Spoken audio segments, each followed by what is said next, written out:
Question कहाँ से पूछा जाएगा भाई? और क्वेश्चन पूछा जाएगा कि किस फ्लेम के साथ जलता है, तो दार्जिलिंग व्हाइट फ्लेम के साथ जलता है। या 100% वाला क्वेश्चन है जो कि पहले से आ चुका है और आता रहेगा। लेड नाइट्रेट का डायरेक्ट फॉर्मूला पूछा गया और 1 ईयर नहीं, लगभग 2 से 3 ईयर लगातार इससे क्वेश्चन पूछे गए हैं। और law of conservation of mass, that is your answer.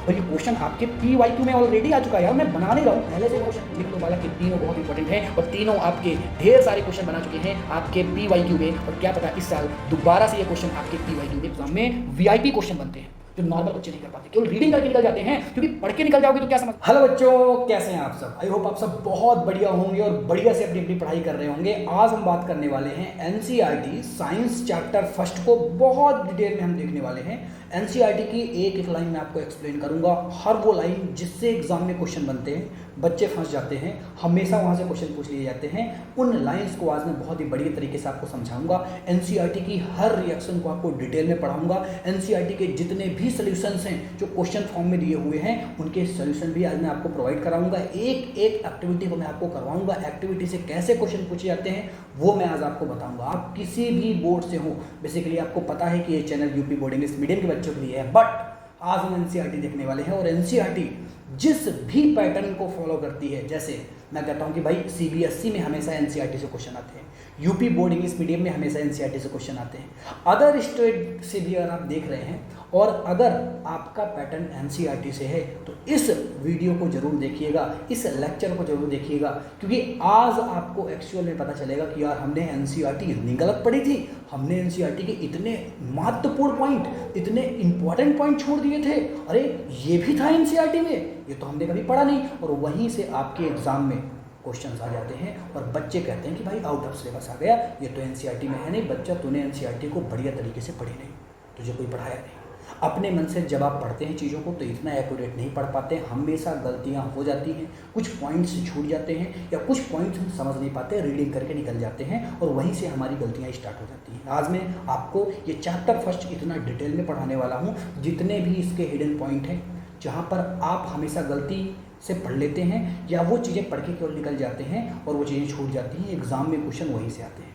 बच्चों को ये नहीं पता चलता कि यार NCERT में है क्या, यहाँ से क्वेश्चन कैसे आ जाएगा। भाई आता है, हमेशा आता है, PYQ उठा के देख लेना, ठीक है ना। तो सभी बच्चे, वो चाहे यूपी बोर्ड इंग्लिश मीडियम के हों, चाहे CBSE बोर्ड के हों या फिर किसी भी अदर स्टेट से हों, और अगर आपका पैटर्न NCERT से है तो आज मैं NCERT इंग्लिश मीडियम की बहुत ही बढ़िया तरीके से एक्सप्लेन करने वाला हूं। आइए बढ़िया तरीके से इस पहले चैप्टर को देखते हैं। पहले चैप्टर का नाम क्या है, ध्यान से देखना, एक एक पॉइंट को मैं पढ़ाऊंगा। आज आपको ये महसूस होगा कि यार इतने पॉइंट हमने छोड़ दिए थे। जैसे कि चैप्टर के नाम में ही बहुत सारी चीज़ें छुपी हुई हैं। जैसे चैप्टर फर्स्ट है और चैप्टर फर्स्ट का नाम क्या है, केमिकल रिएक्शन एंड इक्वेशन। बच्चा, अगर मैं आपसे पूछूं कि रिएक्शन और इक्वेशन में कोई फर्क है क्या, क्या रिएक्शन और इक्वेशन में कोई डिफरेंस होता है क्या, और अगर डिफरेंस ना होता तो NCERT कभी भी ये दो नाम अलग अलग ना लिखती। या तो वो लिखती कि केमिकल रिएक्शंस चैप्टर का नाम होता, या तो केमिकल इक्वेशन चैप्टर का नाम होता। अगर चैप्टर का नाम केमिकल रिएक्शन एंड इक्वेशन है तो NCERT आपको बताना चाहती है कि रिएक्शंस अलग होती हैं और इक्वेशंस अलग होती हैं। तो चैप्टर के नाम में, हाँ, अब आप पढ़ेंगे तो क्या होगा, आप पढ़ेंगे बच्चा तो आप केवल चैप्टर का नाम पढ़ के निकल जाएंगे। चैप्टर के नाम को देखेंगे कि NCERT कहती है कि हाँ केमिकल रिएक्शन एंड इक्वेशन है, ये पहला हमारा चैप्टर, इसे हमें पढ़ना है। बट क्या आपने सीखा कि what is chemical reaction and what is chemical equation? क्या आपने इस चीज़ को सीखा? मैं आपको सिखाता हूँ कि what is chemical reaction and what is chemical equation. ये दोनों अलग अलग चीज़ें हैं। देखो, केमिकल रिएक्शन तो एक तरीके की प्रोसेस है, याद रखना, केमिकल रिएक्शन आपकी क्या है, प्रोसेस है। लेकिन केमिकल रिएक्शन तो आपकी प्रोसेस हो गई। बट अगर मैं केमिकल इक्वेशन की बात करता हूं, तो बेटा ये केमिकल इक्वेशन का मतलब है कि आप इस प्रोसेस को कैसे रिप्रेजेंट करते हैं, ये आपकी केमिकल इक्वेशन हो जाती है। जैसे मैंने कह दिया कि मैग्नीशियम बर्निंग हो रही है या मैग्नीशियम की बर्निंग हो रही है, तो बच्चा कहेगा कि हाँ मैग्नीशियम को जलाया जा रहा होगा, यानी यहाँ पर केमिकल रिएक्शंस हो रही होंगी। पर कैसे आप इसको प्रेजेंट करते हैं, कैसे आप इसको रिप्रेजेंट करते हैं, तो आप लिखते हैं कि भाई Mg जब बर्न करता है तो ऑक्सीजन के साथ रिएक्ट होता है और बनाता है MgO, that is chemical equation. लेकिन अगर मैंने कहा कि भाई मैग्नीशियम की बर्निंग हो रही है तो that is that is chemical reaction. I hope इस चीज को आप अच्छी तरीके से समझ गए होंगे कि what is chemical reaction and what is chemical equation. I hope इस चीज को आप बहुत ही बढ़िया तरीके से, बहुत ही अच्छे तरीके से समझ चुके होंगे। तो ये बेटा चैप्टर का नाम था। अब आपको पता चला कि एनसीईआरटी में क्या क्या है। अब आपको ये लगा कि एनसीईआरटी में क्या क्या है। बहुत सारी चीज़ें हैं एनसीईआरटी में, बहुत सारी चीज़ें हैं जो आप कभी सोच भी नहीं सकते, वो भी है और आप पढ़ के निकल जा रहे हैं। अभी बहुत पॉइंट मैं आपको बताने वाला हूँ। अभी तो चैप्टर का नाम स्टार्ट हुआ है। बच्चा बहुत डिटेल में देखना। जो बच्चा इस लेक्चर को देखेगा, देख मैं इधर उधर की बातें नहीं करता, मैं हमेशा बच्चों को समझाता हूँ कि मैं टू द पॉइंट बात करता हूँ। मेरे पूरे यूट्यूब चैनल में आपको सारी चीज़ें टू द पॉइंट मिलेंगी अगर आप इस चैनल से जुड़ते हैं। तो बेसिकली इस चैनल में मैं वर्क करता हूँ यूपी बोर्ड इंग्लिश मीडियम के बच्चों के, बट क्योंकि पैटर्न आपका सेम है तो बहुत सारे बच्चे इस यूट्यूब चैनल से जुड़े हुए हैं और आप भी जुड़ सकते हैं। मैं आपको ऐसी ऐसी चीज़ें दूंगा एनसीईआरटी से रिलेटेड, आपके एग्जाम से रिलेटेड, जो बहुत मदद करेगी आपको आपके एग्जाम में। क्या ये बातें क्लियर हैं? क्या मेरी बातें समझ में आ रही हैं? चलो तो स्टार्ट करते हैं अब अपनी एनसीईआरटी को। देखो एनसीईआरटी समझाना क्या चाहती है इस चैप्टर के अंदर। एनसीईआरटी कहती है देख भाई, अगर इस चैप्टर को पढ़ना है तो पहले आपको समझना पड़ेगा व्हाट इज केमिकल रिएक्शंस। तो एनसीईआरटी कहती है कि थोड़ा सा इसके बारे में सोचो, अरे थोड़ा सा इसके बारे में सोचो कि केमिकल रिएक्शंस क्या हैं। तो एनसीईआरटी कुछ एग्जाम्पल आपको बताती है कि भाई ये सोचो थोड़ा सा कि डेली लाइफ से कनेक्टेड है, डेली लाइफ से जुड़ी हुई चीज़ें हैं। तो सोचो, जैसे एनसीईआरटी कहती है कि अगर आप अपने मिल्क को ले लें और मिल्क को आप रूम में छोड़ दें रूम टेम्परेचर पर, और वो समर की बात कर रहा है बच्चा, तो क्या होगा? क्या होगा? मिल्क के साथ क्या होगा? अरे दूध फट जाएगा। होता है कि नहीं होता? तो दैट इज केमिकल रिएक्शंस। यानी यहाँ पर केमिकल रिएक्शंस हो चुकी हैं। वो बताना चाह रहा है आपको कुछ बेसिक से एग्जांपल जो आपके डेली लाइफ से जुड़े हुए हैं, वो ये सिखाना चाह रहा है कि व्हाट इज केमिकल रिएक्शन। क्योंकि बच्चे को नहीं पता, बच्चा नया है अभी, बच्चे 9th से आ चुके हैं और 9th से आए हैं बच्चे तो नए नए हैं, उनको क्या पता। उन्होंने तो केमिकल रिएक्शंस पढ़ी ही नहीं, उन्होंने तो केवल फिजिकल चेंजेस पढ़े।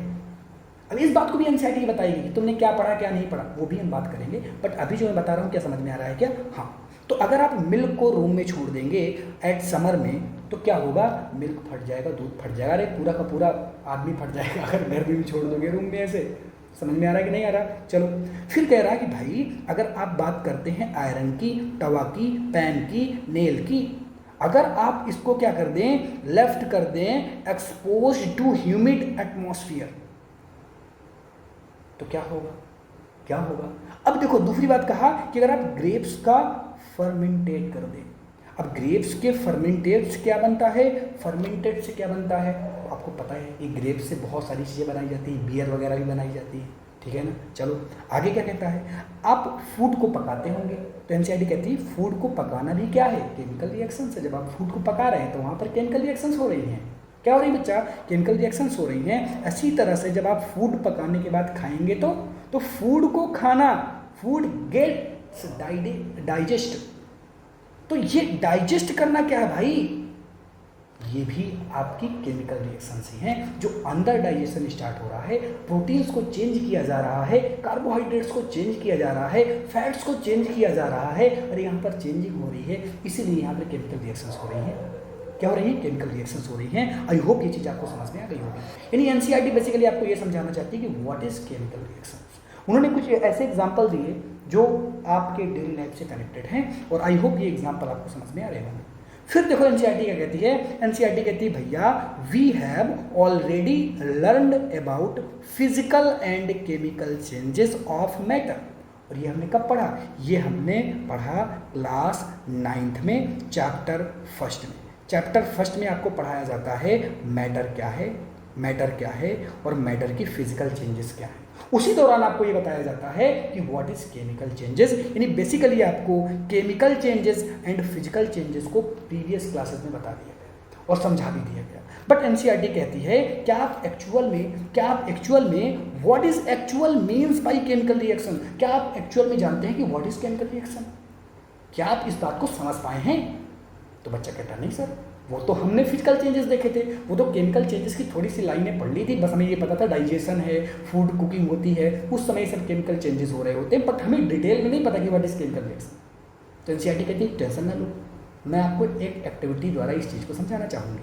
तो एनसीईआरटी क्या कहती है कि आपको टेंशन नहीं लेना। तो एनसीईआरटी क्या कहती है, आपको टेंशन नहीं लेना, मैं आपको एक्टिविटी के थ्रू इस चीज़ को समझाना चाहूँगी। तो एनसीईआरटी कहती है आ जाओ देखते हैं एक्टिविटी नंबर 1.1। एनसीईआरटी कहती है आपको इस एक्टिविटी में क्या करना है, एक मैग्नीशियम की रिबन लेना है, आपको एक मैग्नीशियम की रिबन लेना है और उस मैग्नीशियम की रिबन लेकर आपको उसको बर्न करना है। यानी अगर आप देखेंगे तो मैग्नीशियम की रिबन एक तरीके की मेटल है, एक तरीके की मेटल है, और इस मेटल को जब आप बर्न करते हैं, जब आप जलाते हैं, तो होता क्या है, ये मेटल एक तरीके के पाउडर में चेंज हो जाता है। यानी पाउडर जो होता है वो होता है MgO का, जिसे हम मैग्नीशियम ऑक्साइड कहते हैं। सर एक्चुअल में यहाँ पर क्या हुआ, तो ध्यान से देखना, यहाँ पर हुआ क्या कि जब हमने Mg को लिया, Mg एक तरीके का मेटल है, और इसको जब हमने बर्न किया तो ये ऑक्सीजन के साथ रिएक्ट हुआ। किसी भी चीज़ को जब आप बर्न करते हैं तो ऑक्सीजन के साथ रिएक्टिविटी को शो करता है, तो इसने ऑक्सीजन के साथ रिएक्टिविटी को शो किया और इसने बनाया MgO। दरअसल ये जो Mg है ये तो मेटल हुआ करता था, ये तो मेटल हुआ करता था बच्चा, लेकिन ये MgO है ये अब पाउडर है, ये एक पाउडर बन चुका है। यानी ये ऐसा चेंजेस हुआ है कि अब इस पाउडर से आप दोबारा इस मेटल को नहीं प्राप्त कर सकते, नहीं बना सकते, इसीलिए ये एक केमिकल रिएक्शंस है। ये एक्टिविटी के थ्रू एनसीईआरटी समझाने का प्रयास करती है। अगर इस एक्टिविटी का एक्सपेरिमेंट आपको देखना है तो मैंने डिस्क्रिप्शन में एक लिंक ऐड की है, जहां पर मैंने इस एक्टिविटी को बहुत डिटेल में समझाया है और इसका एक्सपेरिमेंट भी मैंने किया है। तो जो बच्चे इसका एक्सपेरिमेंट देखना चाहते हैं कि कैसे मैग्नीशियम रिबन जलता है, उसकी फ्लेम क्या होती है, ये सारी चीज़ें अगर आप देखना चाहते हैं, प्रैक्टिकल के थ्रू चीज़ों को सीखना चाहते हैं, तो उसकी लिंक मैंने प्रोवाइड कर दी है। और कोई भी बच्चा अगर वन शॉट देखना चाहता है, केवल एनसीईआरटी रीडिंग नहीं करना चाहता है, वन शॉट देखना चाहता है, तो उसकी भी लिंक मैंने डिस्क्रिप्शन में प्रोवाइड कर दी है। सभी बच्चे जाकर वन शॉट देख सकते हैं, बहुत ही डिटेल में मैंने वन शॉट बनाया है। तो अब मैं आपको एनसीईआरटी इसीलिए पढ़ा रहा हूँ क्योंकि मैंने पहले ही आपको वन शॉट पढ़ा दिया है, तो पहले ही चैप्टर पढ़ा दिया भाई। अगर जाके नहीं देखा तो जाके देख लेना। वैसे आपको एनसीईआरटी आज मैं पढ़ा दूंगा, उसके बाद इस चैप्टर में कहीं पर आपको प्रॉब्लम नहीं होगी, एक एक पॉइंट में आपको समझा दूंगा, एग्जाम के सारे क्वेश्चन में आपको बता दूंगा। इतना पढ़ने के बाद जो मैं पढ़ा दूंगा वही एग्जाम में आएगा, 100% की गारंटी है। नहीं विश्वास है जाके देख लेना प्रीवियस ईयर के बच्चों के रिजल्ट क्या रहे हैं हमारे कोई इस यूट्यूब चैनल से, जो बच्चे को जो बताया वो सारी चीज़ें आ गई। तो मैं कह रहा हूँ कि आपको डिटेल में मेरी बातों को सुनना है, मेरी बातों को ध्यान से समझना है, कहीं पर क्वेश्चन नहीं फंसेगा। आइए देखते हैं आगे की चीज़ों को। ये आपको समझ में आ गई और इस एक्टिविटी को अच्छी तरीके से आपको करना है। यहाँ पर बताया भी गया, जितने पॉइंट मैं आपको हाईलाइट यहाँ पर करके लाया हूँ, सभी बच्चे एज इट इसी तरह से इन पॉइंट्स को हाईलाइट करेंगे, इसी तरह से इन पॉइंट्स को रखेंगे, क्योंकि जितनी हाईलाइट पॉइंट मैंने दी हैं वहाँ से क्वेश्चन बन चुके हैं और ये एनसीईआरटी के मोस्ट इंपॉर्टेंट पॉइंट्स हैं। इसीलिए सभी बच्चे एनसीईआरटी ओपन करके बैठेंगे और एनसीईआरटी को अंडरलाइन कर लें। अगर आपके पास हाइलाइटर है तो हाइलाइटर चला लें, जैसे मैंने किया है वैसे एज इट। क्लियर है क्या? चलो आगे देखें। चलो ठीक है। तो मैग्नीशियम रिबन यहाँ पर बताई गई कि भाई मैग्नीशियम रिबन को जब आप जलाते हैं तो ये दार्जिलिंग वाइट फ्लेम के साथ जलती है और ये चेंज हो जाती है वाइट पाउडर में, और इसी वाइट पाउडर को मैं MgO कहता हूँ। बच्चा याद रखना, पूछा जाता है क्वेश्चन। तो इसी वाइट पाउडर को मैं MgO कहता हूँ। क्या ये पहली एक्टिविटी आपको समझ में आई? बिल्कुल अच्छी तरीके से आपको ये एक्टिविटी समझ में आ गई होगी। इसकी रिएक्शन में एक बार लिखना चाहूँगा ताकि किसी बच्चे को कोई कन्फ्यूजन ना हो और हम इसकी रिएक्शन भी लिख दें। आइए इसकी रिएक्शन में एक बार लिख देता हूँ बच्चा। इसकी रिएक्शन में एक बार लिखना चाहूँगा, सभी बच्चे ध्यान से देखें। जब हम Mg को रिएक्ट कराते हैं, किसके साथ रिएक्ट क्या करवाते हैं? बर्न करते हैं, तो ये ऑक्सीजन के साथ रिएक्ट करती है और ऑक्सीजन के साथ रिएक्ट करके क्या बनाती है? ये MgO बनाती है बच्चा। और यही MgO आपके वाइट कलर का पाउडर है। याद रखना यही वाइट कलर का पाउडर है, ठीक है ना? क्वेश्चन आते हैं तो यही वाइट कलर का पाउडर है। और सर क्वेश्चन कहाँ से पूछा जाएगा भाई? और क्वेश्चन पूछा जाएगा कि किस फ्लेम के साथ जलता है? तो दार्जिलिंग वाइट फ्लेम के साथ जलता है। याद रखना बच्चा, ये क्वेश्चन आपके PYQ में मिल जाएंगे बच्चा। कोई भी बोर्ड का बच्चा हो, ऐसा नहीं है कि इससे क्वेश्चन नहीं बने हैं। यूपी बोर्ड इंग्लिश मीडियम का हो, CBSE बोर्ड का हो या अदर स्टेट का हो, जिसका पैटर्न एनसीईआरटी से हो, यहाँ से क्वेश्चन तो 100% आए होंगे। तो ये PYQ में 100% वाला क्वेश्चन है जो कि पहले से आ चुका है और आता रहेगा, ठीक है ना? तो आपको बढ़िया तरीके से इन चीज़ों को देखना है, बढ़िया तरीके से इन चीज़ों को सीखना है। बहुत मेहनत लगती है एक लेक्चर को बनाने में। तो आप डिटेल में अगर आपको डिटेल में पढ़ा रहा हूँ, इससे डिटेल्ड एनसीईआरटी आपको कोई नहीं पढ़ाएगा पूरे यूट्यूब के अंदर। वीडियो लेट में आता है बट पावरफुल। अगर एक बार बच्चे ने पढ़ लिया मतलब पढ़ लिया, खत्म चैप्टर। फिर आपको घूमने की भटकने की आवश्यकता नहीं है बच्चा, घूमने की भटकने की आवश्यकता नहीं है। कमेंट जरूर करेंगे सभी बच्चे कि आपको वीडियो कैसा लग रहा है, आपको लेक्चर कैसा लग रहा है, आपको समझ में आ रहा है कि नहीं आ रहा है, सभी बच्चे कमेंट करेंगे। थैंक यू, ठीक है ना। चलो थैंक यू तो बोल ही दिया, आप कमेंट कर देना, ठीक है। चलो अब हम बात करते हैं कि एक्टिविटी नंबर 1.2 की। सर एक्टिविटी नंबर 1.2 में क्या बताया गया है, आज और देखते हैं क्या बताया गया है। बहुत ही प्यारी सी रिएक्शन है एक्टिविटी नंबर 1.2 में। देखो ये एक्टिविटी को ध्यान से सभी बच्चे देखेंगे, ध्यान से सभी बच्चे देखेंगे। इस एक्टिविटी में कहा गया कि आपको लेड नाइट्रेट लेना है। अब लेड नाइट्रेट का क्वेश्चन ध्यान से देखना, आपको लेना क्या है बच्चा, आपको लेना है लेड नाइट्रेट। हमने ले लिया PbNO3 का होल ट्वाइस। तो बच्चा कहेगा सर ये क्या है, तो बच्चा यही है आपका लेड नाइट्रेट।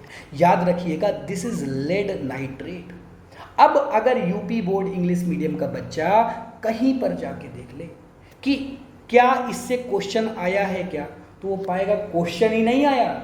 लेड नाइट्रेट का डायरेक्ट फॉर्मूला पूछा गया और एक ईयर नहीं लगभग 2 से 3 ईयर लगातार इससे क्वेश्चन पूछे गए हैं और सीबीएसई ने भी इससे क्वेश्चन बना दिया है। तो केवल इस फॉर्मूले को याद करके चले जाओगे तब भी बहुत बड़ा बेनिफिट आपको मिलेगा, क्योंकि डायरेक्ट फॉर्मूला पूछा गया है। What is formula of lead nitrate, direct. क्यों, क्योंकि ये एनसीईआरटी में है। अब बच्चा कहेगा कि एनसीईआरटी में सर कहाँ से चीजें आ गई, भाई एनसीईआरटी में ही तो है, इसीलिए तो मैं कह रहा हूं पढ़ मुझसे, मजा आ जाएगी, ठीक है ना। तो लेड नाइट्रेट का फॉर्मूला क्या होता है, PbNO3 का होल ट्वाइस। दरअसल लेड को हम बोलते हैं Pb, नाइट्रेट को हम बोलते हैं NO3, और Pb के ऊपर 2 का चार्ज, नाइट्रेट के ऊपर 1 का चार्ज, इसीलिए Pb का चार्ज चलाया नाइट्रेट के ऊपर, तो PbNO3 का होल ट्वाइस हो गया। ये 9th का कॉन्सेप्ट है, 9th का कॉन्सेप्ट है। जिन बच्चों को एक कॉन्सेप्ट नहीं आता, फॉर्मूला बनाना नहीं आता, वो लिखेंगे सर मुझे फॉर्मूला बनाना नहीं आता, प्लीज सिखाइए, तब जाके मैं आपके लिए वीडियो बनाऊंगा, ठीक है ना। चलो इसने कहा लेड नाइट्रेट आपको लेना है, और लेड नाइट्रेट लेने के बाद आपको करना क्या है, इसने कहा कि बहुत ही बेसिक सी बात करनी है, आपको पोटेशियम आयोडाइड मिला देना है। अब व्हाट इज पोटेशियम, पोटेशियम मतलब के, आयोडाइड मतलब आई। अब देखो के का चार्ज कितना होता है 1 का, आई का चार्ज भी कितना होता है 1 का, तो डायरेक्ट के आई लिखेंगे। बच्चा लिखता है KI2, K2I2, K2I। अरे नहीं होता ये सब कुछ, क्योंकि के ऊपर चार्ज 1 का, आई के ऊपर चार्ज 1 का, के ऊपर चार्ज 1 का, आई के ऊपर चार्ज 1 का, तो KI हो जाएगा। यहाँ पर क्या हो जाएगा बालक, KI हो जाएगा। अब इनकी आप रिएक्शन करा देंगे, इनकी आप क्या करा देंगे बालक, रिएक्शन करा देंगे। तो रिएक्शन के बाद क्या बनेगा, ध्यान से देखो, रिएक्शन के बाद होगा क्या कि Pb जगह ले लेगा के की, तो यहां पर बन जाएगा क्या, यहां पर बन जाएगा PbI2। साथ ही साथ में और चीजें बनेगी, प्लस प्लस बनेगा KNO3। ये आपका प्रोडक्ट है, ये आपका बालक, ये जो मैंने आपका बना दिया ये आपका प्रोडक्ट है। मैं लिख देता हूँ, ये आपका क्या है, ये आपका प्रोडक्ट हो जाएगा बालक। क्या हो जाएगा, प्रोडक्ट हो जाएगा। तो ये एक्टिविटी 1.2 थी, और इस एक्टिविटी में कहा गया था लेड नाइट्रेट को पोटेशियम आयोडाइड के साथ रिएक्ट करवाना है। क्या बनेगा भाई, तो यहाँ पर बन गया लेड आयोडाइड, और यहाँ पर बन गया पोटेशियम नाइट्रेट। यहाँ पर क्या बन गया, पोटेशियम नाइट्रेट। और आगे जाकर आप देखेंगे कि this is double displacement reaction, क्योंकि यहाँ पर 2 बार डिस्प्लेसमेंट हुआ है। Pb ने जगह ले ली है K की, और K ने जगह ले ली है Pb की, तो this is double displacement reaction. आगे जाकर आप इस चीज़ को पढ़ेंगे, अभी मैं ही पढ़ाऊंगा, आगे नहीं, क्लास लेवल में नहीं पढ़ना, यहीं भी पढ़ना, मैं ही पढ़ाऊंगा, मैं ही पढ़ाऊंगा। तो ये क्या है, डबल डिस्प्लेसमेंट रिएक्शन। सर क्या होती है डबल डिस्प्लेसमेंट रिएक्शन, जिसमें चीज़ें अल्टी पल्टी हो जाएं। कि जरा ध्यान से देखो इस रिएक्शन में, जहां पर कभी K हुआ करता था वहां पर Pb है, और जहां पर कभी Pb हुआ करता था वहां पर अब K है। तो ये है आपका क्या, अल्टा पल्टी। और अल्टा पल्टी वाली रिएक्शन जब दोनों तरफ से अल्टा पल्टी हो रही हो तो double displacement reaction, this is double displacement reaction. अब हम बात करते हैं एक्टिविटी नंबर 1.3 की। जैसे जैसे एनसीईआरटी में हम आगे बढ़ेंगे वैसे वैसे हम चीज़ों को सीखेंगे, कहीं पर किसी भी बच्चे को कोई भी दिक्कत नहीं होगी। जो बच्चा अभी तक रुका है वो बच्चा समझ चुका होगा कि चीज़ें समझ में आ रही हैं, मज़ा आ रही है और कोई दिक्कत नहीं, कोई दिक्कत नहीं। बहुत सारी चीज़ें अभी इसी यूट्यूब चैनल पर आने वाली हैं, फ्री में आने वाली हैं। जुड़ जाओ, सब्सक्राइब कर लो और लाइक भी कर दिया करो अगर चैनल क्या वीडियो अगर आपको अच्छा लगता हो तो, ठीक है ना। आगे बढ़े क्या, बहुत मेहनत लगती है वीडियो बनाने, देख रहे हो कितना पसीना बह रहा है। अब फैन चला लूँगा तो पता है आपको, फिर आपके लिए दिक्कत हो जाएगी, आपको वॉइस अच्छी नहीं आएगी, ठीक है ना। तो भाई थोड़ा सा तो लाइक करना बनता ही है, ठीक है ना। चलो ठीक है। तो एक्टिविटी नंबर 1.3 में आपको क्या समझाया गया?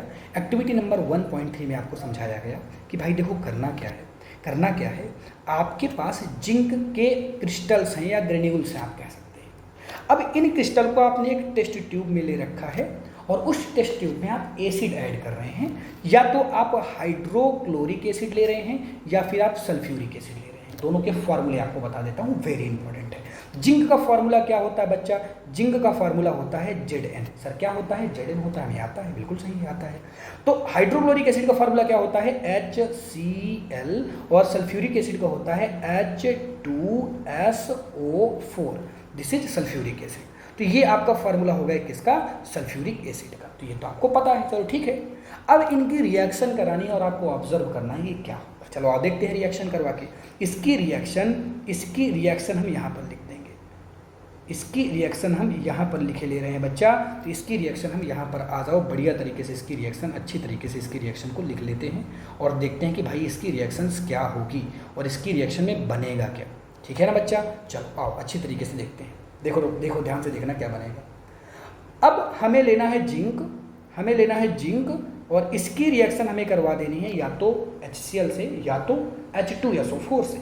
मान लो मैंने HCl से करा दिया, तो HCl से जब मैं इसकी रिएक्शन कराऊंगा तो क्या बनेगा बालक? इसमें बहुत ही सिंपल सी रिएक्शन हो जाएगी कि यहाँ पर बन जाएगा Zn और आपका ZnCl हो जाएगा, सॉरी यहाँ पर आपका Zn बनेगा प्लस आपका Cl बनेगा, ZnCl और प्लस H2 गैस अलग हो जाएगी। तो आपको जो गैस देखने के लिए मिल रही है वो H2 गैस है। कौन सी गैस है बालक? H2 गैस है। आपने क्या ऑब्जर्व किया? आपने ऑब्जर्व किया कि जब मैं जिंक को ले रहा हूं और उस जिंक की रिएक्शन HCl से करा रहा हूं तो यहां पर क्या हो रहा है? जिंक H को डिस्प्लेस कर रहा है और H को बाहर कर दे रहा है और जिंक खुद Cl के साथ ऐड हो जा रहा है, जुड़ जा रहा है। दिस इज डिस्प्लेसमेंट रिएक्शन, क्योंकि यहाँ पर एक आदमी अकेला बाहर हो रहा है। तो जब एक आदमी अकेला बाहर हो या एक एलिमेंट अकेला बाहर हो तो दैट इज क्या कहेंगे? इसको कहेंगे आप डिस्प्लेसमेंट रिएक्शन। और जब दो आपस में एक्सचेंज हो रहा हो तो उसको डबल डिस्प्लेसमेंट रिएक्शन। आगे मैं समझाऊंगा, जैसे मैंने आपको एक्टिविटी नंबर 1.2 पढ़ाया तो डबल डिस्प्लेसमेंट रिएक्शन और एक्टिविटी नंबर 1.3 पढ़ाया तो डिस्प्लेसमेंट रिएक्शन। क्योंकि एक बंदा अकेला है। कौन अकेला है? हाइड्रोजन यहाँ पर अकेला है। कौन अकेला बच्चा? हाइड्रोजन यहाँ पर अकेला है। क्या इतनी बातें समझ में आई? क्या इतनी बातें आपको समझ में आ गई क्या? हाँ, यानी जब आपने Zn को लिया और HCl के साथ रिएक्ट करवाया तो Zn ने H को बाहर कर दिया और H की जगह ले लिया और यहां पर बना लिया क्या? ZnCl और बन गया H2। यानी यहां पर H2 जो निकली वो एक तरीके की गैस है। क्वेश्चन आपके PYQ में कैसा आता है? क्वेश्चन आपके PYQ में आया कि कौन सी गैस निकलेगी। पहला क्वेश्चन गैस से पूछा गया और दूसरा क्वेश्चन जो पूछा गया बालक, दूसरा क्वेश्चन पूछा गया कि कौन सी रिएक्शन है, ये कौन सी रिएक्शन है ये भी पूछा गया। और इसका टेस्ट आप कैसे करेंगे? तो हाइड्रोजन का टेस्ट देखो, जब आप कैंडल के सामने हाइड्रोजन को रखते हैं, हाइड्रोजन गैस को रखते हैं तो वो कैंडल पॉप साउंड के साथ बुझ जाती है। तो यही इसकी टेस्टिंग होती है, याद रखना, पॉप साउंड के साथ। कौन से साउंड के साथ? पॉप साउंड के साथ। याद रखना इस चीज़ को। इसकी टेस्टिंग आगे की क्लासेस में आप देखेंगे। आगे की क्लासेस मतलब चैप्टर 2 चैप्टर 3 में हैं, तो वहाँ पर आप इसको डिटेल में भी देखेंगे। आपने ऑब्जर्व क्या किया? आपने क्या ऑब्जर्व किया? आपने ऑब्जर्व किया कि यहाँ पर गैस बनी जो कि H2 है। आपने ऑब्जर्व किया कि यहाँ पर डिस्प्लेसमेंट रिएक्शन हुई है। कौन सी रिएक्शन हुई है? डिस्प्लेसमेंट रिएक्शन हुई है, ठीक है ना। चलो अब और डिटेल में अगर इस एक्टिविटी को देखना है तो फिर से मैं कहूँगा कि आपको पूरी की पूरी प्लेलिस्ट मैंने नीचे प्रोवाइड कर रखी है। डिस्क्रिप्शन में आप जाएंगे, पूरी प्लेलिस्ट में आप जाएंगे तो उसमें एक्टिविटी नंबर 1.1, 1.2, 1.3 बेसिकली सभी एक्टिविटी के लिए प्रॉपर वीडियो मैंने बना रखे हैं और कौन सी एक्टिविटी से कैसे क्वेश्चन बोर्ड एग्जाम में पूछे जा चुके हैं वो भी मैंने वहाँ पर मेंशन कर रखा है। तो वहाँ से आप एक्टिविटी का एडवांटेज उठा सकते हैं। यहाँ पर मैंने बेसिक सी बातें बता दी जो एनसीईआरटी में थी। अभी तो बहुत सारी बातें एनसीईआरटी में हैं जो हिडन फॉर्म में है, मैं आपको समझाऊंगा, एक एक बातें मैं आपको समझाऊंगा, एक एक पॉइंट मैं आपको समझाऊंगा, मजा आ जाएगी आपको, मजा आ जाएगी बच्चे। चलो ठीक है, फिर देखो, फिर एनसीईआरटी कहती है आओ बालक थोड़ा सा आगे बढ़े, बालकों आओ थोड़ा सा आगे बढ़े और आगे की चीज़ों को देखें। तो बालक आ जाओ, हम भी आगे बढ़ते हैं और आगे की चीज़ों को देखते हैं, ठीक है ना।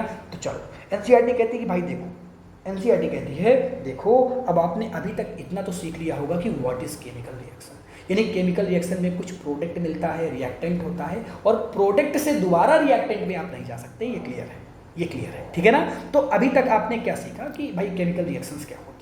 उसने कहा कि देखो थोड़ा सा केमिकल रिएक्शंस को और अच्छी तरीके से जानो।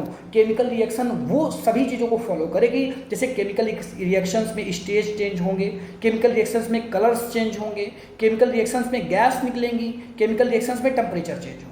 तो ये जो आपका स्टेट वाला हो गया, कलर वाला हो गया, गैस वाला हो गया, टेम्परेचर वाला हो गया, क्या ये सभी रिएक्शंस में होता है? क्या ऑल रिएक्शंस में देखने के लिए मिलता है? क्या कोई भी रिएक्शंस में देखने के लिए मिलेगा? क्या नहीं, सभी साथ में सभी रिएक्शंस में देखने के लिए नहीं मिलते, लेकिन इनमें से कोई ना कोई किसी रिएक्शन में पक्का हो रहा होगा, ये 100% डन है। यानी इनमें से कोई ना कोई तो हो ही रहा होगा, कोई एक तो हो ही रहा होगा, ये बात तो डन है। तो ये सारी चीज़ें इस बात को रिप्रेजेंट करती हैं कि केमिकल रिएक्शन हो रही है। इनमें से कोई भी अगर चीज़ हो रही है तो आप कहेंगे कि यहाँ पर केमिकल रिएक्शन हो रही है। क्या कहेंगे बालक? आप ये कहेंगे कि यहाँ पर केमिकल रिएक्शन हो रही है। अरे बोलो, आपको ये चीज़ें समझ में आ गई क्या? आपको ये चीज़ें समझ में आ गई क्या? ठीक है। अब एनसीईआरटी क्या कहती है? बहुत ही बेसिक सी बात अब एनसीईआरटी बताती है। क्या बताती है? एनसीईआरटी कहती है देखो भाई कुछ चीज़ें और समझ लो। क्या समझ लो? एनसीईआरटी कहती है देखो we can see that there is a large variety of chemical reactions. यानी केमिकल रिएक्शंस की बहुत वैरायटीज हैं, बहुत सारी वैरायटीज हैं। तो अब इन वैरायटीज को आप कैसे करते हैं? तो इनके आपने क्या किया है, इनके कुछ आपने पार्ट बना दिया है।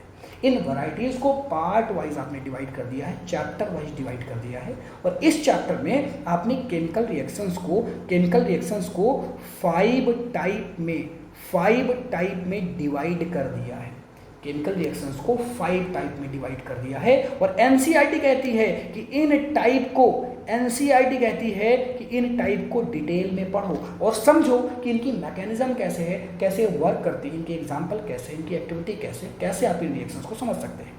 यानी on the basis of mechanism हमने इनके व्यवहार के अकॉर्डिंग इनके टाइप्स बना दिए, अलग अलग टाइप्स बना दिए, ठीक है ना। क्या बना दिए? अलग अलग टाइप्स बना दिए। तो अब इनके टाइप्स को आ जाओ देखते हैं, बढ़िया तरीके से इनके टाइप्स को देखते हैं और इन्हीं टाइप से क्वेश्चन आपके बोर्ड एग्जाम में फिक्स हो जाता है। कुछ टाइप्स तो ऐसे हैं जहाँ से क्वेश्चन आता ही आता है और कुछ एनसीईआरटी की लाइनें ऐसी हैं जहाँ से क्वेश्चन आपके बोर्ड एग्जाम में आता ही आता है। बच्चा किसी भी बोर्ड से आप हो, किसी भी, अब ऐसा नहीं कि मैं यूपी बोर्ड इंग्लिश मीडियम के लिए वीडियो बनाता हूँ तो आपके लिए नहीं, सीबीएसई बोर्ड वालों के लिए नहीं, बिल्कुल है। अरे एनसीईआरटी से आपका पैटर्न मैच करता है, पूरा एनसीईआरटी से क्वेश्चन आते हैं। बालक एक बार पढ़ लो, आपको मजा आ जाएगी। मैं कह रहा हूँ एक बार पढ़ो, फिर देखो चैप्टर की क्या तैयारी होगी आपकी। एक बार क्वेश्चन उठा के देखना पी वाई क्यों, अपने आप सॉल्व होंगे, ये मेरा प्रॉमिस है, ठीक है ना। चलो वॉइस वगैरह क्लियर है ना? कोई भी दिक्कत नहीं। चलो तो अब हम केमिकल इक्वेशंस को समझते हैं। केमिकल इक्वेशन में हमने क्या समझा? केमिकल इक्वेशन में हम चीज़ों को समझ चुके हैं। बेसिकली जो एग्जांपल एनसीईआरटी देती है कि जब भी आप मैग्नीशियम को रिबन को बर्न करते हैं तो वो ऑक्सीजन के साथ रिएक्ट करती है और बनाती क्या है? Magnesium oxide.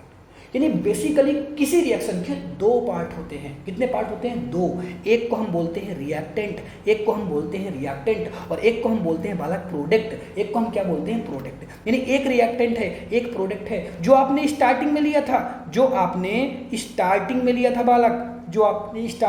था, वो आपका रिएक्टेंट है। और रिएक्टेंट रिएक्ट करने के बाद जो नया बना है बालक, ये नया आपका प्रोडक्ट है। ये नया क्या है बालक? ये नया आपका प्रोडक्ट है। ये क्या है बालक?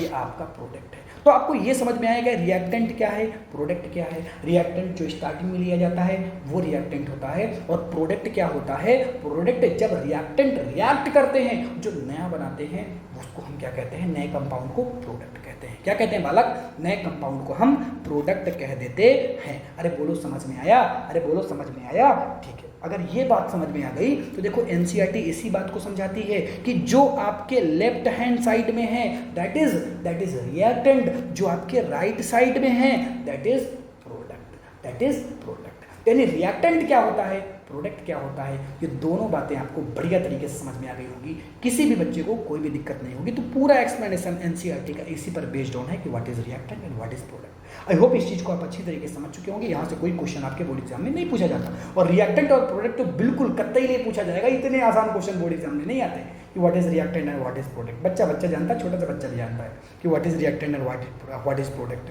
क्लियर है क्या? चलो अब बात आती है कि आप कैसे केमिकल इक्वेशन को लिखते हैं, कैसे उसको रिप्रेजेंट करते हैं, और कैसे उसको आप बैलेंस करते हैं, कैसे आप उसको बैलेंस करते हैं। दो हेडिंग्स हैं एनसीईआरटी की। पहली हेडिंग ये है कि कैसे आप लिखेंगे, दूसरी हेडिंग ये है कैसे आप बैलेंस्ड करेंगे। तो इनमें से जो क्वेश्चंस आते हैं मैं आपको डायरेक्ट बताता हूं, डायरेक्ट क्वेश्चन आते हैं। केमिकल इक्वेशन को लिखने के लिए आप देखते हैं कि एक तरफ आप रिएक्टेंट लिखते हैं, एक तरफ आप रिएक्टेंट लिखते हैं, और एक तरफ आप प्रोडक्ट को लिखते हैं, और बीच में बालक आप क्या बनाते हैं? एक एरो बनाते हैं। हमेशा याद रखिएगा एरो का जो हेड वाला पोर्शन है, हेड वाले पोर्शन में हमेशा प्रोडक्ट होगा बालक, याद रखना इस चीज को, और टेल वाले पोर्शन में हमेशा रिएक्टेंट होगा, याद रखना बालक इस चीज को। याद हो गया? समझ में आ गया? कोई भी दिक्कत नहीं है। चलो ठीक है, अगर दिक्कत नहीं है तो यही इसका रिप्रेजेंटेशन है, यही इसके लिखने का तरीका है। और कई बार हम इसकी स्टेट को भी मेंशन कर देते हैं कि जैसे MgO मेटल था, Mg क्या था? मेटल था, तो ये सॉलिड स्टेज में था। तो मैं इसको लिख सकता हूँ बालक, इसको मैं लिख सकता हूँ Mg और ब्रैकेट में मैं S लिख दूंगा, यानी इसकी स्टेट। फिर मैंने लिया है ऑक्सीजन, तो O2 मैंने लिखा और ब्रैकेट में मैंने गैस लिख दिया, G फॉर गैस। फिर हमने एरो बना दिया, और बना क्या? MgO, और MgO व्हाइट कलर का पाउडर हुआ करता था ना, तो पाउडर भी तो सॉलिड ही है, तो पाउडर भी सॉलिड है, तो बालक ये आपका क्या हो गया? सॉलिड हो गया। तो इसमें आप स्टेट भी मेंशन कर सकते हैं। ये आपके स्टेट को कैसे मेंशन करते हैं, कैसे याद होंगी, वो धीरे धीरे पढ़ के आपको अपने आप स्टेट याद हो जाएंगी। कोई भी दिक्कत आपको स्टेट को याद करने में नहीं होगी। ठीक है ना? चलो अब हम कहते हैं कैसे हम बैलेंस्ड करते हैं इक्वेशंस को। तो बैलेंस्ड करने का मतलब क्या है? बैलेंस्ड करने का मतलब ये है कि रिएक्टेंट और प्रोडक्ट को बराबर कर देना है, इक्वल कर देना है। जब वो इक्वल हो जाए तो आपने रिएक्शन को बैलेंस कर दिया। अब इसको बैलेंस कैसे करते हैं ये थोड़ा सा डिटेल्ड में हो जाएगा, खुद आधे घंटे का ये लेक्चर हो जाएगा, तो इसीलिए इसको हम स्किप करेंगे। क्यों? क्योंकि पहले ही मैंने आपको कैसे बैलेंस्ड करते हैं इसके ट्रिक के थ्रू वीडियो बना दिया है, और ये वीडियो ऑलरेडी अपलोडेड है। जब चैनल में पहले से चीज़ें अपलोडेड हैं तो दोबारा बताने का कोई पर्पस नहीं बनता है। उसकी भी लिंक मैंने डिस्क्रिप्शन में प्रोवाइड कर दी है। अगर आपको रिएक्शन को, इक्वेशन को बैलेंस करना नहीं आता तो मैंने ट्रिक के थ्रू बता दिया है। जिंदगी में कोई कंफ्यूजन नहीं होगा, एक बार जाके उस वीडियो को देख लेना, कहीं पर कोई भी प्रॉब्लम ही नहीं होगी आपको कि कैसे हम बैलेंस करते हैं, याद हो जाएगा आपको बैलेंस करना। बट एक क्वेश्चन मैं आपको बताऊंगा, एक ऐसा क्वेश्चन मैं आपको बताऊंगा जो PYQ में पूछा जा चुका है, ये आपके CBSE में भी आ चुका है, और ये आपके UP बोर्ड इंग्लिश मीडियम में भी आ चुका है। तो ये वेरी इंपॉर्टेंट PYQ है। सभी बच्चे इस PYQ को डिटेल में देख ले भाई। पूछा गया आपसे कि केमिकल इक्वेशन को क्यों बैलेंस करते हैं, केमिकल इक्वेशन को बैलेंस ही क्यों करते हैं। तो नाइन्थ में आपने एक कॉन्सेप्ट पढ़ा था बच्चा, law of conservation of mass, जिसमें आप रिएक्टेंट के मास को प्रोडक्ट के मास के इक्वल कर देते थे। अगर आपने रिएक्टेंट 100 ग्राम लिया है तो प्रोडक्ट आपका 100 ग्राम ही बनेगा। ये चीज आपको 9th में सिखाई गई थी, लेकिन ये फिजिकल चीजें थी, और फिजिकल यहाँ पर नहीं पढ़ रहे हैं आप, केमिकल प्रॉपर्टीज पढ़ रहे हैं। तो केमिकल प्रॉपर्टीज ये कहती हैं कि भाई जितने एलिमेंट्स आपने रिएक्टेंट में लिए हैं उतने ही एलिमेंट्स आपके प्रोडक्ट में बनने चाहिए, उतने ही क्वांटिटी पर बनने चाहिए। ये चीज़ आपको कौन सिखाता है? Law of conservation of mass. ये डायरेक्ट पूछा गया क्वेश्चन है कि कौन सा लॉ आपको ये चीज़ सिखाता है कि केमिकल इक्वेशन को बैलेंस करो। तो law of conservation of mass, that is your answer. और ये क्वेश्चन आपके PYQ में ऑलरेडी आ चुका है यार, मैं बना नहीं रहा हूं, पहले से क्वेश्चन पूछा जा चुका है। बच्चे यूपी बोर्ड इंग्लिश मीडियम वाले बच्चों और सीबीएसई बोर्ड वाले बच्चों, या किसी भी स्टेट से होगे तो ऐसा नहीं कि क्वेश्चन नहीं आया होगा, क्योंकि कुछ ही क्वेश्चन हैं जो सभी बोर्ड में पूछे जाते हैं। तो बढ़िया तरीके से बालक इन क्वेश्चन को पढ़ के आपको जाना है और समझ के आपको जाना है। बोलो समझ में आ गया कि नहीं? ठीक है, अब कैसे आप बैलेंस करेंगे, दुनिया देश तमाशा सब आप देख लेंगे, वो मैंने नीचे डिस्क्रिप्शन में प्रोवाइड कर दिया है, जाके देख लेना। कुछ वीडियो 5-5, 6-6 मिनट में मैंने सारी चीज़ें सिखा दी हैं, आप दोबारा क्यों सीखना चाहते हो? बस एक बेसिक सा एग्जाम्पल आप देख लें। बेसिक सा एग्जाम्पल अगर आप देखेंगे तो जैसे आपके पास Zn है, H2SO4 है, इधर बना ZnSO4 और H2। अब देखेंगे क्या ये बराबर है कि नहीं, तो देखें Zn यहाँ पर कितने हैं, 1 हैं, यहाँ पर भी Zn कितने हैं, 1 हैं, SO4 यहाँ पर कितने हैं, 1 हैं, SO4 यहाँ पर कितने हैं, 1 हैं, H2 कितने हैं, यहाँ पर 1 है, 2 हैं, और यहाँ पर भी H2 2 हैं, यानी यहाँ पर रिएक्टेंट और प्रोडक्ट पहले से बराबर हैं। That is balanced chemical equation. ये आपकी बैलेंस्ड है, और जब अनबैलेंस्ड रहेगी तो ये बराबर नहीं होंगे। तो बैलेंस कैसे करते हैं, इस चीज़ को आपको डिटेल में देखना है, इस चीज़ को आपको डिटेल में समझना है, तो उसके लिए आपको वीडियो देखने पड़ेंगे। ठीक है ना? तो अब यहाँ तक की चीज़ें तो सारी हो गई। अब आ जाओ आप इन क्वेश्चंस में। वैसे मैं एनसीईआरटी के सॉल्यूशंस आपको अलग से भी प्रोवाइड करूँगा, लेकिन आज मैं आपको एनसीईआरटी पढ़ा रहा हूँ तो छोड़ तो नहीं सकता। अब ये जो क्वेश्चंस दिए हुए हैं, इन क्वेश्चन की हम बात कर लेते हैं। बहुत इंपॉर्टेंट ये क्वेश्चन है, और इससे आपके बोर्ड एग्जाम में भी क्वेश्चन पूछे गए हैं, और मैं बताऊंगा कि कहाँ से यूपी बोर्ड इंग्लिश मीडियम में पूछे गए हैं, कहाँ से सीबीएसई बोर्ड में पूछे गए। ठीक है ना? चलो, पहला क्वेश्चन आपसे ये पूछा गया कि जब आप मैग्नीशियम रिबन को क्या करते हैं, जब आप मैग्नीशियम रिबन को बर्न करते हैं, उससे पहले आप उसको क्लीन क्यों करते हैं? दरअसल होता क्या है कि जो मैग्नीशियम है वो बहुत ही हाई रेट से किसके साथ रिएक्ट करती है, ऑक्सीजन के साथ, बड़ी प्यार करती है ऑक्सीजन को। तो दरअसल जब आप मैग्नीशियम रिबन को आप लेंगे तो उसको पहले आपको क्या करना पड़ेगा, क्लीन करना पड़ेगा। जब मैंने आपको एक्सपेरिमेंट कराया था तब मैंने क्लीन किया था। एक्सपेरिमेंट देखने के लिए फिर से कहूँगा कि एक्टिविटी नीचे है डिस्क्रिप्शन में जाके देखना, वहाँ पर मैंने एक्सपेरिमेंट करके दिखाया ही ये वाला। तो उसको हमने क्लीन किया था। उसको हम क्लीन क्यों करते हैं? क्लीन इसलिए करते हैं कि ऊपर जो ऑक्सीजन की लेयर चढ़ गई है वो ऑक्सीजन की लेयर हट जाए। ऊपर की ऑक्सीजन की लेयर को हटाने के लिए मुझे उसे क्लीन करना पड़ता है। ये इसका आंसर है। तो पहले का आंसर मैंने आपको दे दिया। अब दूसरे का आंसर ध्यान से समझना। दूसरे में कहा गया है कि आपको केमिकल रिएक्शंस को क्या करना है, बैलेंस्ड करना है। तो बैलेंस तो बच्चा कर लेगा, एक बार सीख जाएगा। बच्चे को प्रॉब्लम कहाँ पे आएगी, इनको लिखें कैसे। जैसे हाइड्रोजन और क्लोरीन को बच्चा लिखता है, बच्चा कैसे लिखता है हाइड्रोजन और क्लोरीन को, बच्चा लिखता है हाइड्रोजन क्लोरीन को H+Cl, और बना क्या, तो बच्चा लिखता है यहाँ पर बन गया हाइड्रोजन क्लोराइड, तो यानी हाइड्रोजन क्लोराइड को HCl बोल देते हैं। फिर बच्चा कहता है रिएक्शन तो पहले से बैलेंस है, क्योंकि यहाँ पर भी एक H है, यहाँ पर भी एक H है, यहाँ पर भी एक Cl है, यहाँ पर भी एक Cl है, तो बच्चा कहता है पहले से बैलेंस है। बाबू गलत कर रहे हो तुम, इसीलिए तो ये पैटर्न में क्वेश्चन पूछे जाते हैं। हमेशा बच्चा जब भी आप हाइड्रोजन को लिखेंगे तो जब भी एकलौता हाइड्रोजन होगा, अकेले आप हाइड्रोजन को लिखेंगे तो इस बात का विशेष ध्यान देंगे कि वो हाइड्रोजन डाई फॉर्म में होगा, यहाँ पर आपको 2 लगाना पड़ेगा। इसी तरह क्लोरीन भी डाई फॉर्म में होती है तो यहाँ पर भी 2 लगाना पड़ेगा। अब ये केमिकल इक्वेशन देखो बैलेंस नहीं है, यहाँ पर 2 हाइड्रोजन है, यहाँ पर 2 Cl है, तो यहाँ पर आगे आपको 2 लगाना पड़ेगा, तो यहाँ पर भी 2 हाइड्रोजन 2 Cl हो गए। ऐसे आपको बैलेंस करना है। बच्चे गलतियां यहाँ पे करते हैं, मैं ऑफलाइन में पढ़ाता हूँ, मैं देखता हूँ बच्चों की गलतियां, तब मैं आपको बता रहा हूँ, तभी आपको इतना सटीक मैं बताता हूँ कि आप गलती कहाँ पे करेंगे। क्यों? क्योंकि मैं हजारों बच्चों को पढ़ा रहा हूँ सामने, और मैं देख रहा हूँ कि बालक कहाँ पे गलतियां कर रहे हैं। 90% बालक कहाँ पे गलतियां कर रहे हैं, 40% बालक कहाँ कर रहे हैं, 50% बालक कहाँ कर रहे हैं, और होशियार बच्चा कहाँ पे गलतियां कर रहा है। उस सारी चीज़ों को मैं आपके ऊपर डालता हूँ। ये एक्सपीरियंस ऐसे ही नहीं है, ऐसे ही नहीं। मैं आपको बता देता हूँ कि ये क्वेश्चन आ गए, ये क्वेश्चन आपके बोर्ड एग्जाम में आएगा, और वो आ जाता है क्योंकि हमने वर्षों तक पढ़ाया है। 1-2 साल का एक्सपीरियंस नहीं है, सालों तक पढ़ाया है। उम्र मेरी कम है, लेकिन पढ़ाना मैंने 18 साल की उम्र से स्टार्ट कर दिया था। क्लास 9th और 10th मैं 18 साल की उम्र से पढ़ाता चला जा रहा हूँ, और आज मेरी उम्र 26 साल है। आप खुद सोचिए, पिछले 8 सालों से मैं 9th और 10th को पढ़ा रहा हूँ, पिछले 8 सालों से।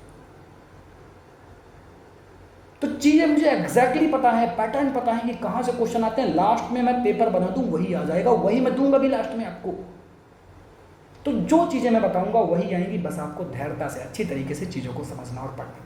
तो ये चीज़ आपको समझ में आ गई होगी, ठीक है ना। चलो, मैं देखता रहता हूँ बैटरी कहीं खत्म हो गई, माइक की पता चला चल रही है क्लास, बैटरी खत्म थी, तो ये सब चीज़ें ना हो, तो इसलिए मैं माइक चेक करता रहता हूँ, ठीक है ना। ठीक है ना बालक, ठीक है, चलो ठीक है, चलो। तो ये चीज़ आपको समझ में आ गई। अब हम आगे बढ़ेंगे। आगे कैसे?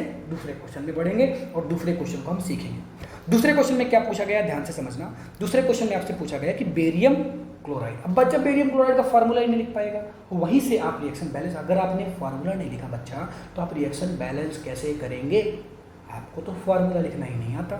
तो आओ मैं बताता हूँ कि कैसे फार्मूला लिखते हैं। बेरियम मतलब Ba, बेरियम मतलब बालक क्या होता है? बेरियम मतलब होता है Ba। तो यहाँ पर आपने क्या लिख दिया? यहाँ पर आपने Ba लिख दिया। क्लोराइड का मतलब होता है Cl और Ba के ऊपर चार्ज होता है 2 का, तो BaCl2 हो गया, that is BaCl2, that is barium chloride. Clear है क्या? चलो एल्यूमिनियम सल्फेट। एल्यूमिनियम सल्फेट का मतलब क्या होता है? AlSO4 का होल थ्राइस। क्यों? क्योंकि एल्यूमिनियम के पास चार्ज होता है कितने का? 3 का।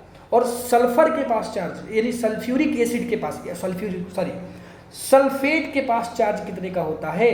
तो सल्फेट के पास चार्ज होता है 2 का। तो यहां पे हो जाएगा Al2SO4 का होल थ्राइस, क्योंकि SO4 ने Al को 2 कर दिया और Al ने SO4 को 3 कर दिया। बालक याद रखना इस चीज को। अब ये रिएक्टिविटी आपस में रिएक्ट करेंगे, और रिएक्ट करने के बाद बनेगा बेरियम सल्फेट। बेरियम सल्फेट मतलब, कहने का मतलब ये है बालक कि BaSO4। ऐसा क्यों हुआ? होल थ्राइस होल क्यों नहीं लगा यहाँ पर? क्योंकि Ba के पास भी चार्ज कितने का होता है? 2 का, और SO4 के पास भी चार्ज 2 का होता है। 2 से 2 कैंसिल हो जाएगा, नॉर्मल BaSO4 ही आप लिखेंगे। क्लियर है क्या? चलो फिर बात आती है एल्यूमिनियम क्लोराइड की। तो एल्यूमिनियम क्लोराइड बन रहा है तो AlCl3, क्योंकि Cl के पास चार्ज 1 का होता है, तो एल्यूमिनियम पर कोई भी चार्ज नहीं लगेगा। Cl के ऊपर 3 का चार्ज होता है, Al के ऊपर 3 का होता है, तो लग गया Cl के ऊपर 3, AlCl3 हो गया। That is your chemical reaction. अब आप इसको बैलेंस कर देंगे। अब आप इसको क्या कर देंगे? अच्छी तरीके से बालक बैलेंस कर लेना, अच्छी तरीके से बैलेंस करके सीख लेना, तब जाके ये सारी चीज़ें करना। ठीक है ना? अब इसको बैलेंस तो कर ही लोगे ना, मैंने एक एक कंपाउंड का नाम लिख दिया है बालक। ठीक है ना? चलो आगे हम देखते हैं सोडियम एंड वाटर। सोडियम की रिएक्शन मतलब Na, वाटर मतलब H2O। बन रहा है क्या? बन रहा है सोडियम हाइड्रोक्साइड यानी NaOH, और हाइड्रोजन मतलब H2। H मत लिख देना, H2 हाइड्रोजन को लिखना हमेशा डाई फॉर्म में होता है, ऑक्सीजन हमेशा डाई फॉर्म में होता है, याद रखना इस चीज़ को। अब तो बैलेंस कर ही लेंगे, अब तो कोई दिक्कत नहीं बैलेंस करने में, बिल्कुल कर लेंगे सर। अब नीचे वाली रिएक्शन चलो देखते हैं, क्वेश्चन नंबर 3। क्वेश्चन नंबर 3 को भी मैं आपको बता देता हूँ ताकि कोई दिक्कत ना हो बालकों को। ठीक है ना? चलो क्या कहा गया यहाँ पर? एक सोल्यूशन है जिसमें आपके पास क्या है? बेरियम क्लोराइड है। बेरियम है कि बेरिलियम है, याद रखना। तो बेरियम है तो BaCl2 हो गया, और इसमें आप क्या मिलाते हैं? इसमें आप मिलाते हैं सोडियम सल्फेट। सोडियम सल्फेट मतलब क्या होता है? Na2SO4 in water react to give barium sulphate, और क्या देगा? Sodium chloride. बेरियम सल्फेट का मतलब होता है BaSO4, और मिलता है सोडियम क्लोराइड यानी NaCl। अब इस पूरी रिएक्शन को आप बैलेंस कर लेंगे। ये दोनों आपके क्या हैं? ये दोनों आपके रिएक्टेंट हैं, और ये दोनों आपके क्या हैं? ये दोनों आपके प्रोडक्ट हो जाएंगे। तो ये आपके रिएक्टेंट हो गए, ये आपके प्रोडक्ट हो गए। ये पूरी की पूरी NCERT की PDF अगर आपको लेना है तो उसके लिए आपको डिस्क्रिप्शन में लिंक प्रोवाइड की गई है, वहाँ से आप इस PDF को ले सकते हैं। और जितने भी बच्चे यूपी बोर्ड इंग्लिश मीडियम के लिए हैं तो उनके लिए अलग से टेलीग्राम में चैनल है, और पर्सनल मेरा व्हाट्सएप अकाउंट मतलब एक व्हाट्सएप नंबर भी मैंने प्रोवाइड किया है। तो सभी बच्चे यूपी बोर्ड इंग्लिश मीडियम के स्पेशली बच्चे वहाँ से जाकर जुड़ जाएं। CBSE बोर्ड वाले भी जुड़ सकते हैं, बट ये यूपी बोर्ड इंग्लिश मीडियम के लिए है ताकि हम यूपी बोर्ड इंग्लिश मीडियम को उनकी नोट्स प्रोवाइड कर सकें और उनके रिलेटेड मैटर को प्रोवाइड कर सकें। ठीक है ना? तो सभी बच्चे यूपी बोर्ड इंग्लिश मीडियम के जितने बच्चे हैं सभी बच्चे जुड़ जाएं इन चैनलों से, जो नीचे लिंक प्रोवाइड की है, सभी बच्चे जुड़ जाएं। बहुत सारी चीज़ें आपको वहीं पर मिलेंगी, और हालांकि अभी अपलोडेड नहीं है लेकिन धीरे धीरे अपलोड हो जाएंगी। ठीक है ना? ठीक है ना बालक? ठीक है, चलो इतनी बातें समझ में आ गई, इतनी सारी चीज़ें समझ में आ गई क्या? ठीक है, ये अगर आपको समझ में आ गई तो फिर ये रिएक्शन मैंने आपको बता दी। अगली रिएक्शन क्या कहती है कि सोडियम हाइड्रोक्साइड। अब सोडियम हाइड्रोक्साइड का फार्मूला क्या होता है, NaOH का सोल्यूशन है, वाटर के साथ रिएक्ट करता है, water react with hydrochloric acid, तो फिर बनता क्या है, सोडियम हाइड्रोक्लोरिक एसिड मतलब HCl, तो बनेगा क्या, NaCl, और क्या बन गया, वाटर बन गया, H2O हो गया। अब इसको बैलेंस कर लेना, बैलेंस करना तुमको आता है, एक एक कंपाउंड के नाम मैंने आपको बता दिए हैं, उनके फार्मूले मैंने आपको बता दिए हैं, बैलेंस आपको खुद से करना है। फार्मूले लिखने में बच्चों को दिक्कत होती है, वो मैंने आपको बता दिया, वो मैंने आपको सिखाते हैं, वो मैंने आपको बता दिया। अब हम बात करते हैं finally type of chemical reaction की। किसकी बात करते हैं बालक, अब हम बात करते हैं टाइप ऑफ केमिकल रिएक्शन। एक एक टाइप को डिटेल में देखना, बहुत ही बढ़िया तरीके से आपको मैं समझाऊंगा। तो टाइप ऑफ केमिकल रिएक्शन में तो आपको ये चीज़ बताई गई, देखो हम इस समय कौन सी क्लास में हैं, हम इस समय क्लास 10th में हैं। कौन सी क्लास में बालक, इस समय हम क्लास 10th में हैं, और क्लास 10th में हमें क्या करना है, हमें केमिकल रिएक्शंस को अच्छी तरीके से समझना है, और उनके लिए हमें उनके टाइप्स को समझना पड़ेगा ताकि हम उनकी मैकेनिज्म को समझ सकें। अलग अलग टाइप की रिएक्शन अलग अलग मैकेनिज्म को फॉलो करती हैं और अलग अलग मैकेनिज्म के थ्रू प्रोडक्ट को बनाती हैं, यानी जितनी टाइप की रिएक्शन रहेंगी उनकी मैकेनिज्म अलग रहेगी, और उसी प्रोसेस के थ्रू आपके प्रोडक्ट बनेंगे। बालक क्या बनेंगे, आपके प्रोडक्ट बनेंगे, ठीक है ना। चलो, तो पहली रिएक्शन है combination reaction. Very very very simple reaction, combination reaction. Combination का मतलब क्या होता है बालक, ये पीडीएफ आपको प्रोवाइड हो जाएगी फ्री में, कोई भी दिक्कत नहीं है। आपको उन चैनल्स की जो लिंक प्रोवाइड की गई है नीचे डिस्क्रिप्शन में, आप एक बार चेक करेंगे, वहाँ से आपको ये पीडीएफ डाउनलोड हो जाएगी, ठीक है ना। और UP board English medium specially लिखा होगा, UP board English medium students उन सभी चैनल को फॉलो कर लें, ठीक है ना। चलो, तो कॉम्बिनेशन का मतलब क्या होता है बालक, कॉम्बिनेशन का मतलब होता है जुड़ना, जुड़ने का मतलब ऐड होना।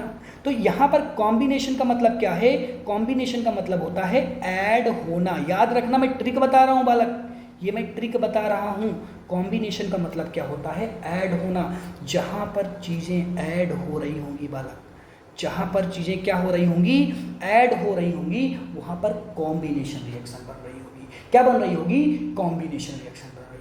और कॉम्बिनेशन की एक पहचान और है बालक, इस चीज़ को भी आप याद रखेंगे, कॉम्बिनेशन की एक पहचान है, वो ये है कि कॉम्बिनेशन रिएक्शन में देखो, आपको पता है कोई भी रिएक्शन होगी उसमें प्रोडक्ट होता है, रिएक्टेंट होता है, रिएक्टेंट प्रोडक्ट को बनाता है। तो कॉम्बिनेशन में क्या होता है कि देखो ये रिएक्टेंट हो गया, और मैं कह रहा हूँ ये रिएक्टेंट क्या बनाएगा, ये रिएक्टेंट आगे प्रोडक्ट को बनाएगा, ये आपका प्रोडक्ट हो गया। मैं इन दोनों को सर्कल में कर देता हूँ ताकि आपको चीज़ें समझ में आए। ये आपका रिएक्टेंट है और ये आपका प्रोडक्ट है। मैंने आपको क्या सिखाया कि बेसिकली मैंने आपको बताया कि कॉम्बिनेशन में चीज़ें जुड़ती हैं। तो यहाँ पर क्या होगा कि रिएक्टेंट आपके पास मोर देन वन होंगे, मोर देन वन होंगे। क्यों सर मोर देन वन क्यों होंगे, अभी मैं बताता हूँ क्यों होंगे बालक। मोर देन वन चीज़ें हैं तो जुड़ सकती हैं। मैं कहता हूँ चीज़ों को जोड़ना है तो एक से ज़्यादा चीज़ें चाहिए जोड़ने के लिए, सीधी सी बात है। तो रिएक्टेंट यहाँ पर मोर देन वन होंगे और सभी चीज़ें आपस में जुड़कर एक हो जाएंगी। सबका मालिक एक यहाँ पे हो जाएगा। अरे सबका मालिक क्या हो जाएगा, सबका मालिक यहाँ पर एक हो जाएगा। तो प्रोडक्ट हमेशा देखोगे, in always time only one product आपको देखने के लिए मिलेगा। तो ऐसी कोई भी रिएक्शन अगर आप देखें, ऐसी कोई भी रिएक्शन देखें जिसमें रिएक्टेंट ज़्यादा हो बट प्रोडक्ट केवल एक हो, तो ये मैकेनिज्म जो है वो कॉम्बिनेशन रिएक्शन की मैकेनिज्म है और ये रिएक्शन हो जाती है आपकी कॉम्बिनेशन रिएक्शन। कौन सी रिएक्शन हो जाती है बालक, कॉम्बिनेशन रिएक्शन हो जाती है। तो आइए इसकी एग्जाम्पल के थ्रू ही इन चीज़ों को आप समझ पाएंगे, अच्छी तरीके से एग्जाम्पल के थ्रू समझ पाएंगे। और इस एग्जाम्पल को एक्टिविटी नंबर 1.4 में समझाया गया। 1.4 में कहा गया कि आपको कैल्शियम ऑक्साइड को लेना है, जिसे हम क्विक लाइम भी बोलते हैं। बेटा रट लो इस चीज को कि क्विक लाइम का फॉर्मूला क्या होता है। क्विक लाइम का फॉर्मूला होता है कैल्शियम ऑक्साइड, और कैल्शियम ऑक्साइड का फॉर्मूला लिखेंगे इसको कैसे, तो CaO याद कर लेना, रट लेना। यूपी बोर्ड इंग्लिश मीडियम में, यूपी बोर्ड इंग्लिश मीडियम में, अब हिंदी मीडियम वाले बच्चे होंगे तो ये अब हिंदी इंग्लिश दोनों एक ही चीज़ हो गई, बस लैंग्वेज का फ़र्क होता है।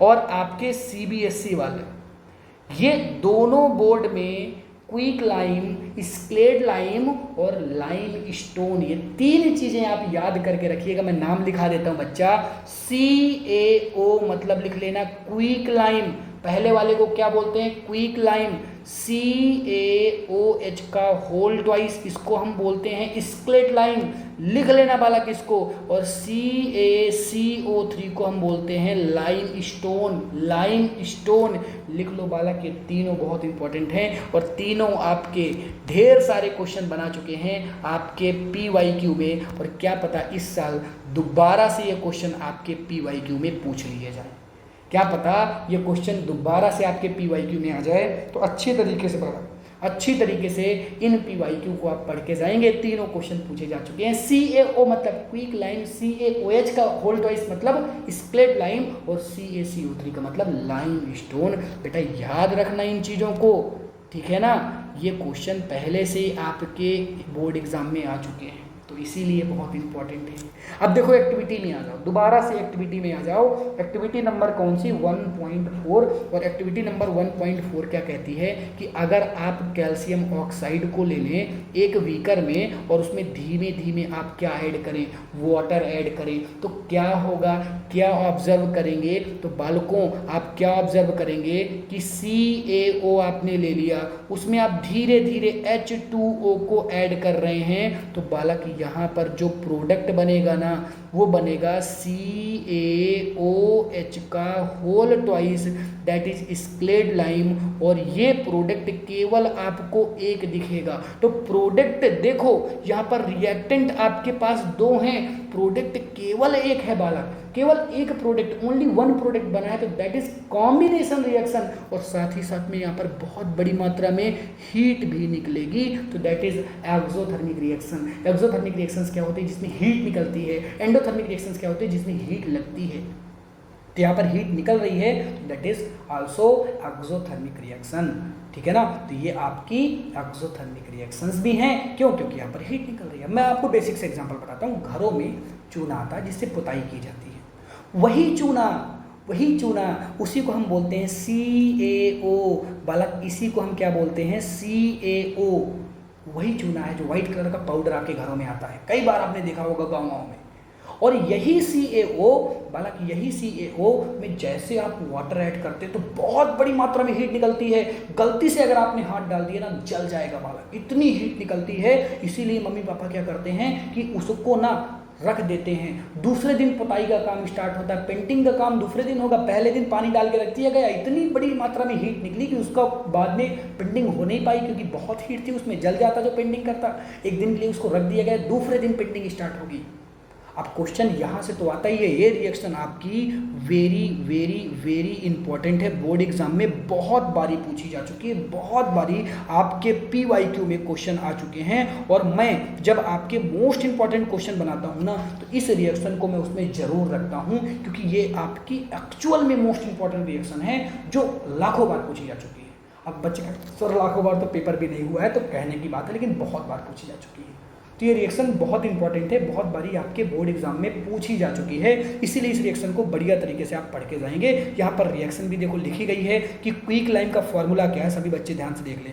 क्विक लाइम का फॉर्मूला क्या होता है, CaO जब वाटर के साथ रिएक्ट करता है तो स्केलेट लाइम बनता है और बहुत ही बड़ी मात्रा में हीट निकलती है। इस बात को NCERT कैसे लिखती है, इस बात को NCERT लिखती है कि कैल्शियम ऑक्साइड रिएक्ट करता है जब वाटर के साथ, तो प्रोड्यूस्ड होता है स्केलेट लाइम, जिसे हम क्या बोलते हैं, CaOH का होल ट्वाइस। साथ ही साथ में बहुत ही बड़ी मात्रा में हीट भी रिलीज होती है, बहुत ही बड़ी मात्रा में हीट भी रिलीज होती है। इस बात को NCERT लिखती है और यहाँ से PYQ में क्वेश्चन आए हैं बालक, क्वेश्चन यहाँ से आए हैं, तो अच्छी तरीके से इस क्वेश्चन को आप पढ़ के जाएंगे। और फिर देखो NCERT क्या कहती है, फिर NCERT कहती है कि इन दिस रिएक्शन, इस रिएक्शन में आपने देखा कि यहाँ पर आपके पास सिंगल प्रोडक्ट बना है, लेकिन रिएक्टेंट एक से ज़्यादा थे, इसीलिए कहेंगे कि ये आपकी कॉम्बिनेशन रिएक्शन है, क्योंकि ये जो मैकेनिज्म को फॉलो करती है वो कॉम्बिनेशन की। कॉम्बिनेशन की मैकेनिज्म क्या थी, कॉम्बिनेशन की मैकेनिज्म क्या थी बालक, कि जिसमें रिएक्टेंट तो ज़्यादा हो लेकिन प्रोडक्ट केवल एक हो, ये इसकी मैकेनिज्म थी। और ये ऐड होकर एक हो जाएं, ये इसकी मैकेनिज्म थी। आई होप इस मैकेनिज्म को आप बढ़िया तरीके से समझ चुके हैं। इस मैकेनिज्म में किसी भी बालक को कोई भी दिक्कत नहीं होगी। आगे बढ़ते हैं बालक, रुकना बिल्कुल नहीं है। और ये आपका आता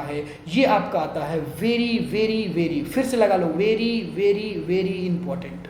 ये आपका आ गया second very very very important वाला पॉइंट। मतलब यहाँ से तो क्वेश्चन आपके बोर्ड एग्जाम में वीआईपी क्वेश्चन बनते हैं जो नॉर्मल बच्चे नहीं कर पाते, केवल रीडिंग करके निकल जाते हैं। क्योंकि पढ़ के निकल जाओगे तो क्या समझ में आएगा कि भाई CaOH ने कार्बन डाइऑक्साइड के साथ रिएक्ट किया और बनाया CaCO3 और H2O। बालक कुछ समझ में नहीं आया इससे। क्वेश्चन कैसे आई ये महत्वपूर्ण है, ये क्वेश्चन कैसे बोर्ड एग्जाम में बन जाते हैं ये महत्वपूर्ण है, ये चीज समझना महत्वपूर्ण है, ये इंपॉर्टेंट है। तो देखो दरअसल होता क्या है, आपने अभी तक पढ़ा क्या, मैं आपको रिलेट कर देता हूँ, आपको समझ में आ जाएंगी चीज़ें, अपने आप समझ में आने लगेंगी बालक। एक बार आप रिलेटेड वे पढ़ लें अच्छी तरीके से। तो देखो आपने क्या पढ़ा कि आपके पास क्विक लाइम हुआ करता था। क्विक लाइम ने वाटर के साथ रिएक्ट किया, H2O के साथ रिएक्ट किया और उसने बनाया क्या, H2O के साथ रिएक्ट करने के बाद उसने बनाया CaOH का होल ट्वाइस। तो ये जो बालक बना ये आपका वो वाटर है जिससे आप पेंटिंग करेंगे। और दीवालों में जब आप इसकी पेंटिंग कर देते हैं तो होता क्या है, दीवालों में पेंटिंग करने के बाद आप देखते हैं कि लगभग आप ये कह सकते हैं कि लगभग 1 से 2 दिन लगते हैं, इसको 1 से 2 दिन लगते हैं। फिर ये क्या करता है कि Ca जो OH का होल ट्वाइस है आपके पास, यानी स्क्लेड लाइम है, ये कार्बन डाइऑक्साइड के साथ रिएक्ट करता है जो कि आपके एटमॉस्फेयर में पहले से प्रेजेंट है। और उसके साथ ये रिएक्ट करके क्या बनाता है बालक, उसके साथ ये रिएक्ट करके बनाता है CaCO3 प्लस H2O।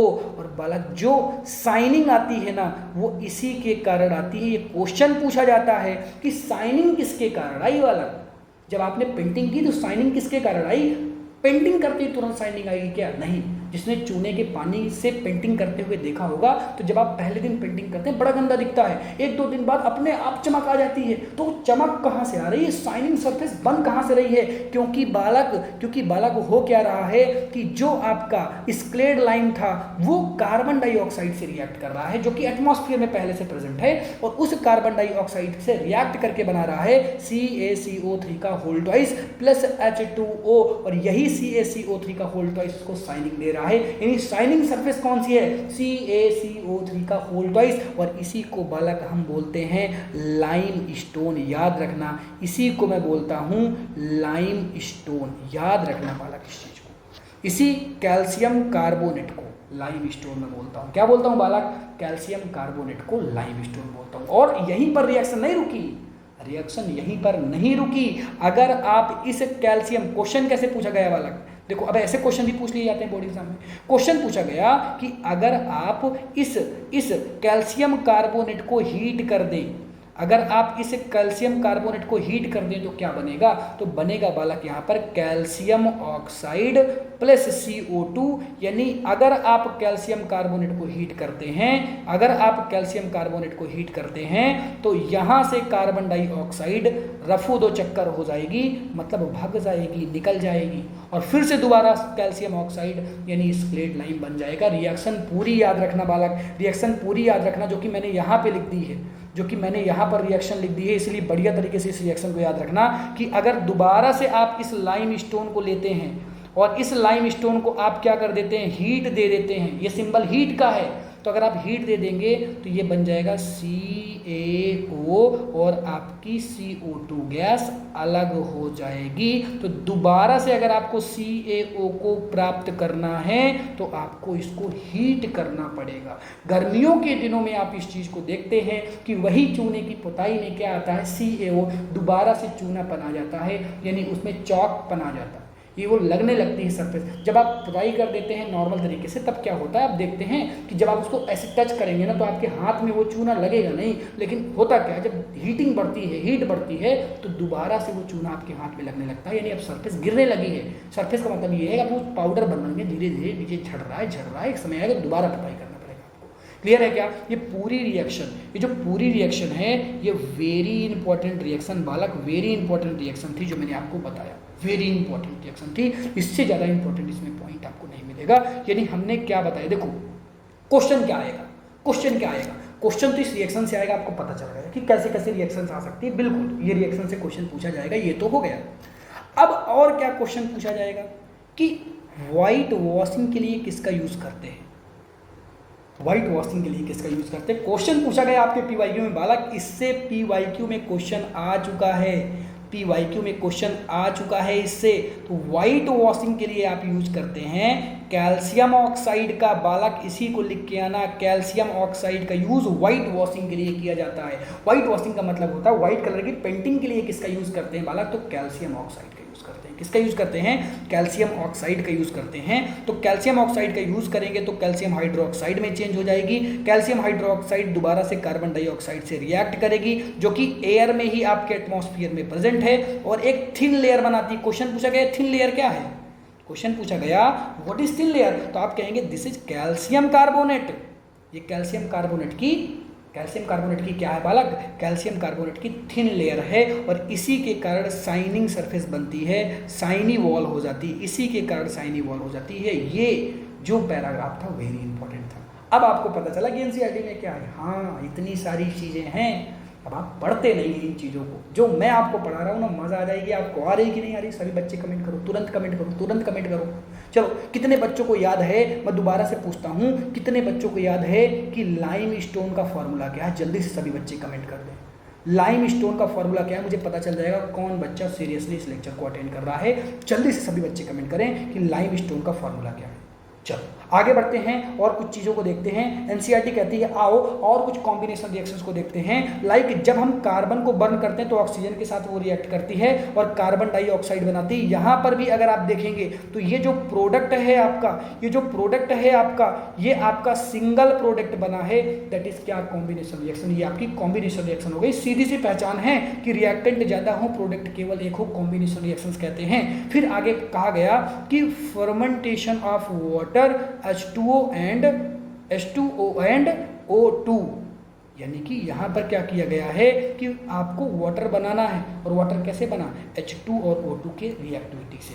यानी H देखो अकेला नहीं लिखा, यहाँ पर H2 लिखा हुआ है, O2 लिखा हुआ है। बच्चा लिख देता है H+O और बन गया H2O। बालक ऐसे मत करना, ये गलतियाँ मत करना। ये गलतियाँ बहुत सारे लोग ये गलतियाँ करते हैं। आपको ये गलतियाँ नहीं करनी हैं। आप किसी भी बच्चे को ये गलतियाँ नहीं करनी है। क्लियर है कि नहीं क्लियर है? अरे बोलो क्लियर है कि नहीं क्लियर है? ठीक है। तो एनसीईआरटी इस बात को समझाती है कि भाई जितनी भी कॉम्बिनेशन रिएक्शंस होती हैं, एनसीईआरटी ने क्या क्या ध्यान से समझना कि reactions in which heat is released along with the formation of product called exothermic reaction. What is exothermic reactions? जिसमें प्रोडक्ट के साथ हीट निकले उसे हम एक्सोथर्मिक रिएक्शंस कहते हैं। और कॉम्बिनेशन रिएक्शंस, ज़्यादातर कॉम्बिनेशन रिएक्शंस जो आपके सिलेबस में है, 99% आपके सिलेबस में जितनी भी रिएक्शंस हैं वो एक्सोथर्मिक वाली हैं। कौन सी वाली हैं? एक्सोथर्मिक, की प्रोडक्ट के साथ हीट तो निकलनी है। जैसे यहाँ पर भी अगर आप देखेंगे तो हीट निकलेगी, यहाँ पर भी हीट निकलेगी बालक। तो हीट निकल रही है तो एक्सोथर्मिक रिएक्शन होगी। हीट निकल रही है तो कौन सी रिएक्शन होगी? एक्सोथर्मिक रिएक्शन होगी। किसी भी चीज़ की बर्निंग करोगे तो देखो एक्सोथर्मिक रिएक्शन है, सीधी सी बात है। जैसे यहाँ पर बर्निंग हो रही, बर्निंग ऑफ नेचुरल गैस। तो नेचुरल गैस का फॉर्मूला एक बार पूछा गया, बालक नहीं समझ पा रहा था कि नेचुरल गैस का फॉर्मूला क्या है। मैं आपको बता देता हूँ, CH4, इसे हम मेथेन कहते हैं। और ये क्वेश्चन आपके PYQ में MCQ पर मिल जाएगा, जाके देख लेना बालक, जाके देख लेना। ये क्वेश्चन आपके MCQ पर होगा, PYQ में होगा। तो मेथेन को हम नेचुरल गैस कहते हैं जब हम उसकी बर्निंग करते हैं। तो कोई भी चीज़ जब बर्न होती है, देखो ये तो हो गया मेथेन का फॉर्मूला। कोई भी चीज़ जब बर्न होगी तो ऑक्सीजन के साथ पक्का रिएक्ट करेगी। ये ऑक्सीजन के साथ रिएक्ट कर रही है देखो, और बना रही है CO2 और H2O। अब देखो यहाँ पर दो प्रोडक्ट बन गए, एक CO2 बन रहा है, एक H2O बन रहा है। तो ये तो आप नहीं कह सकते कि ये कॉम्बिनेशन रिएक्शन है। ये कॉम्बिनेशन रिएक्शन नहीं है, बट ये एक्सोथर्मिक रिएक्शन है। बट ये कौन सी रिएक्शन है बालक? ये एक्सोथर्मिक रिएक्शन है। क्यों? क्योंकि यहाँ पर हीट निकलेगी, यहाँ पर बहुत बड़ी मात्रा में हीट भी निकलेगी। इस चीज़ को आप मेंशन कर लें, इस चीज़ को आप लिख लें कि हीट निकलती है। जब मेथेन गैस बर्न होती है, जलती है, तो बहुत बड़ी मात्रा में हीट निकलती है। आप नॉर्मल किसी गैस को जला दें, अरे आपके यहाँ LPG गैस जिससे आप खाना बनाते हैं जलती है कि नहीं? और जब उसको जलाते हैं तो हीट निकलती है कि नहीं? बिल्कुल निकलती है, उसी से तो खाना पकता है। तो कोई भी गैस जब बर्न होती है तो हीट तो निकलना ही निकलना है। ये तो डन है कि हीट निकलेगी, ये तो बालक डन है कि हीट निकलना ही निकलना है। तो यहाँ पर भी आप हीट निकलते हुए देखेंगे। तो इसने क्या कहा? इसने कहा कि do you know that respiration is exothermic reaction. बिल्कुल हम जानते हैं कि रिस्पायरेशन आपकी एक्सोथर्मिक रिएक्शन से, बट यहाँ पर एक्चुअल में होता क्या है, तो देखो एक्चुअल में होता क्या है कि आप जो फूड लेते हैं, फूड में क्या लेते हैं, देखो रिएक्शन रिप्रेजेंट की गई है पहले से, तो मैं आपको लिखता नहीं हूँ, बता देता हूँ। इस पूरे एक्सप्लेनेशन में इस पैराग्राफ में क्या एक्सप्लेन किया गया, इस पैराग्राफ में ये बताया गया कि बेसिकली जब आप फूड को टेक करते हैं, आपने खाने को खाया, फूड को टेक किया, तो फूड का डाइजेशन होता है और डाइजेशन के बाद ग्लूकोज बनता है। बालक क्या बनता है? ग्लूकोज बनता है। डाइजेशन के बाद लास्ट प्रोडक्ट क्या है? ग्लूकोज। तो ग्लूकोज तो बन गया और आपने ब्रीदिंग की, सांस रिस्पिरेशन किया, ब्रीदिंग की, तो ऑक्सीजन को आपने अंदर इनटेक किया, अंदर गई ऑक्सीजन, तो ऑक्सीजन अंदर चली गई, तो ऑक्सीजन ने इस ग्लूकोज के साथ रिएक्ट किया और बनाया कार्बन डाइऑक्साइड और H2O और साथ ही साथ में निकली एनर्जी। इसीलिए ये कौन सी रिएक्शन है? ये एक्सोथर्मिक रिएक्शन हो जाएगी। कौन सी रिएक्शन हो जाएगी? ये आपकी एक्सोथर्मिक रिएक्शन हो जाएगी। ये आपकी कौन सी रिएक्शन हो जाएगी? एक्सोथर्मिक। अब बच्चा कहेगा सर एनसीईआरटी की एक एक लाइन मैंने एक्सप्लेन कर दी, पढ़ ले, एक लाइन तुझे समझ में नहीं बता, एक एक लाइन मैंने आपको बता दी, जो एक्सप्लेनेशन आपको दे दिया वो एक एक लाइन का एक्सप्लेनेशन था बच्चा। तो ये आपका क्या हो गया? एक्सप्लेनेशन हो गया। अब देखो नॉर्मल सी बात मैं आपको बता दूं, आप सांस को लें तो आप ठंडापन महसूस करेंगे, आप छोड़े तो देखेंगे यार हीट निकल रही है, आपके एयर जो निकल रही है, जो CO2 निकल रही है, वो हीट महसूस करा रही है। तो जाहिर सी बात है कि जब आप ले रहे हैं तो ठंडापन है, जब आप सांस को बाहर छोड़ रहे हैं, यानी जब आप रिस्पिरेशन कर रहे हैं, तो जो प्रोडक्ट निकल रहा है वो तो हीट के साथ निकल रहा है, हीट निकल रही है बालक, इसीलिए ये एक्सोथर्मिक रिएक्शन हो जाएगी। कौन सी रिएक्शन हो जाएगी बालक? एक्सोथर्मिक रिएक्शन हो जाएगी। अब बताओ समझ में आया कि नहीं? अरे बोलो समझ में आया कि नहीं? समझ में आया कि नहीं बालकों? जल्दी बताओ, जो बच्चा अभी तक बना है वो जल्दी से बोले सर बढ़िया तरीके से समझ में आ रहा है, यहाँ तक तो सर मजा आ रही है, कोई भी दिक्कत नहीं है, बढ़िया समझ में आया सर। चलो आगे हम देखते हैं, अगली रिएक्शन है डीकम्पोजिशन ऑफ वेजिटेबल मटेरियल्स। यानी जब आपके वेजिटेबल मटेरियल्स होते हैं वो डिकम्पोज होते हैं, खराब होते हैं, वहाँ पर भी हीट निकलती है, खाना खराब हो जाता है तो हीट निकलती है, क्योंकि ये सभी रिएक्शंस एक्सोथर्मिक रिएक्शंस होती हैं। ऐसी रिएक्शंस होती हैं एक्सोथर्मिक रिएक्शंस होती हैं। तो बेसिकली लास्ट में क्या बताया गया? लास्ट बताया गया कि जो आपने एक्टिविटी नंबर 1.1 पढ़ी है ना, जो आपने एक्टिविटी नंबर 1.1 पढ़ी है ना, उसमें भी आप सिंगल प्रोडक्ट बनता हुआ देख रहे हैं, तो वो रिएक्शन भी आपकी कॉम्बिनेशन रिएक्शन है। बच्चा कहेगा सर कौन सी पढ़ी है? तो बालक जो मैंने आपको पढ़ाया है कि Mg जब ऑक्सीजन के साथ रिएक्ट करता है तो बनाता है क्या?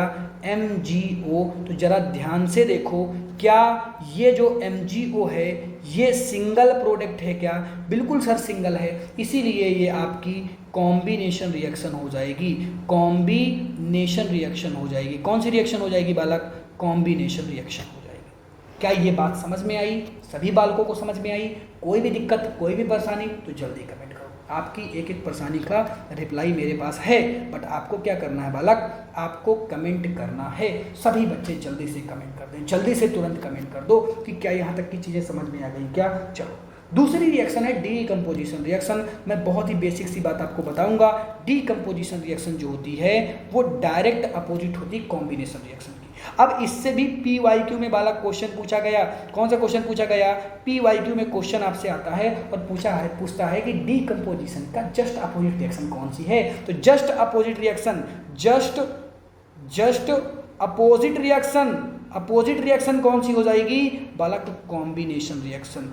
Combination reaction just opposite reaction हो जाती है। क्यों अपोजिट हो जाती है? हमें तो नहीं समझ में आया क्यों अपोजिट होती है। मैं समझाता हूँ बालक, मैं समझाता हूँ। कॉम्बिनेशन में आपने पढ़ा है कि जब आप क्या करते हैं, जब आप रिएक्टेंट से क्या बनाते हैं बालक?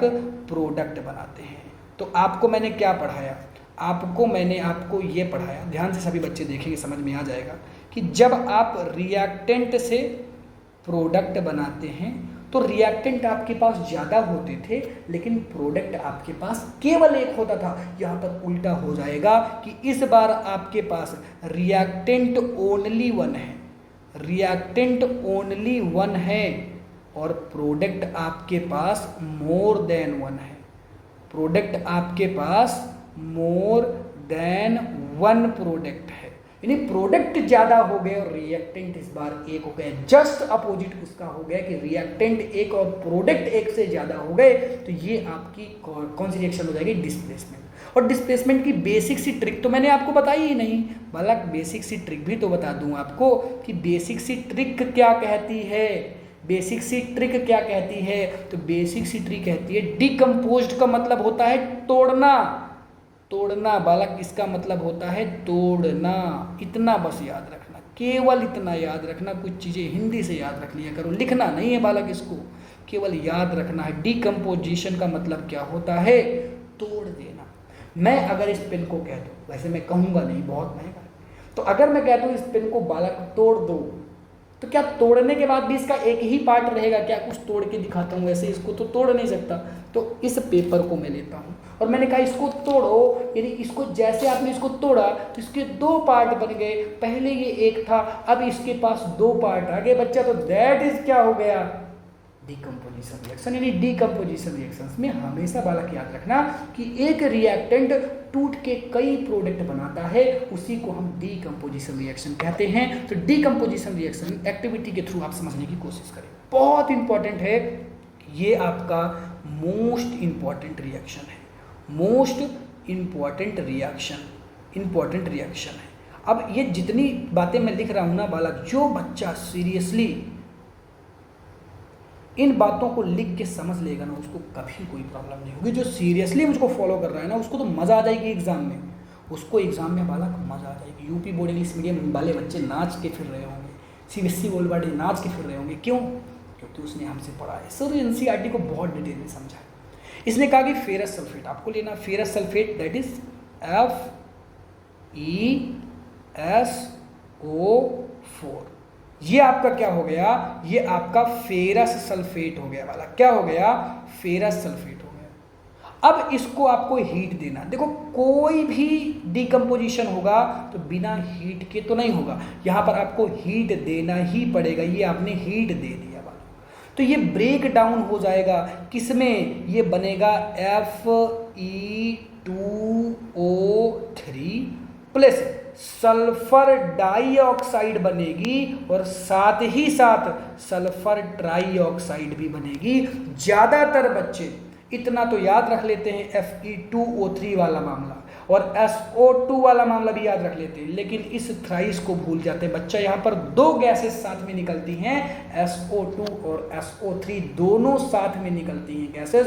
याद रखना इस चीज को कि जब भी हम फेरस सल्फेट को लेते हैं बालक, फेरस सल्फेट को जब हम हीट कर देते हैं, फेरस सल्फेट को जब हम क्या देते हैं बालक, हीट दे देते हैं, तो फेरस सल्फेट का फॉर्मूला तो आपको पता ही चल गया है ना कि FeSO4, जब आप उसको हीट करेंगे तो वो बनाएगा Fe2O3SO3SO2, यानी सल्फर डाइऑक्साइड सल्फर ट्राइऑक्साइड दोनों बनाता है बालक। इस रिएक्शन को देखो एनसीईआरटी ने लिखा भी है, इस रिएक्शन को एनसीईआरटी ने लिख कर समझाया है बालक। तो अगर एनसीईआरटी ने लिखा है तो ये इंपॉर्टेंट तो है, अगर एनसीईआरटी ने लिखा है बालक तो ये रिएक्शन इंपॉर्टेंट तो है। सभी बच्चे इस रिएक्शन को बढ़िया तरीके से पढ़ के समझ के जाएंगे। ये वेरी इंपॉर्टेंट रिएक्शन है, ये आपकी इंपॉर्टेंट रिएक्शन हो जाएगी, ये आपकी इंपॉर्टेंट रिएक्शन है, ये मैंने लिख दिया यहाँ पर, ये आपकी इंपॉर्टेंट रिएक्शन है, शॉर्टकट में लिख दी। समझ में आ गया क्या? यहाँ पर ये बातें याद रखना बालक कि दो गैसेस निकलती हैं, सल्फर डाइऑक्साइड और सल्फर ट्राइऑक्साइड, बहुत इंपॉर्टेंट है बच्चा, यहाँ से चीज़ें पूछी जाती हैं। अब देखो एनसीईआरटी में कुछ चीज़ें मैंने आपको हाईलाइट करके दिखाया, उन चीज़ों को मैं समझा देता हूँ। जो मैंने हाईलाइट किया वो इंपॉर्टेंट है, क्वेश्चन उससे पूछे जाते हैं बोर्ड एग्जाम में, हमेशा उससे बोर्ड एग्जाम में क्वेश्चन बालक आ जाते हैं।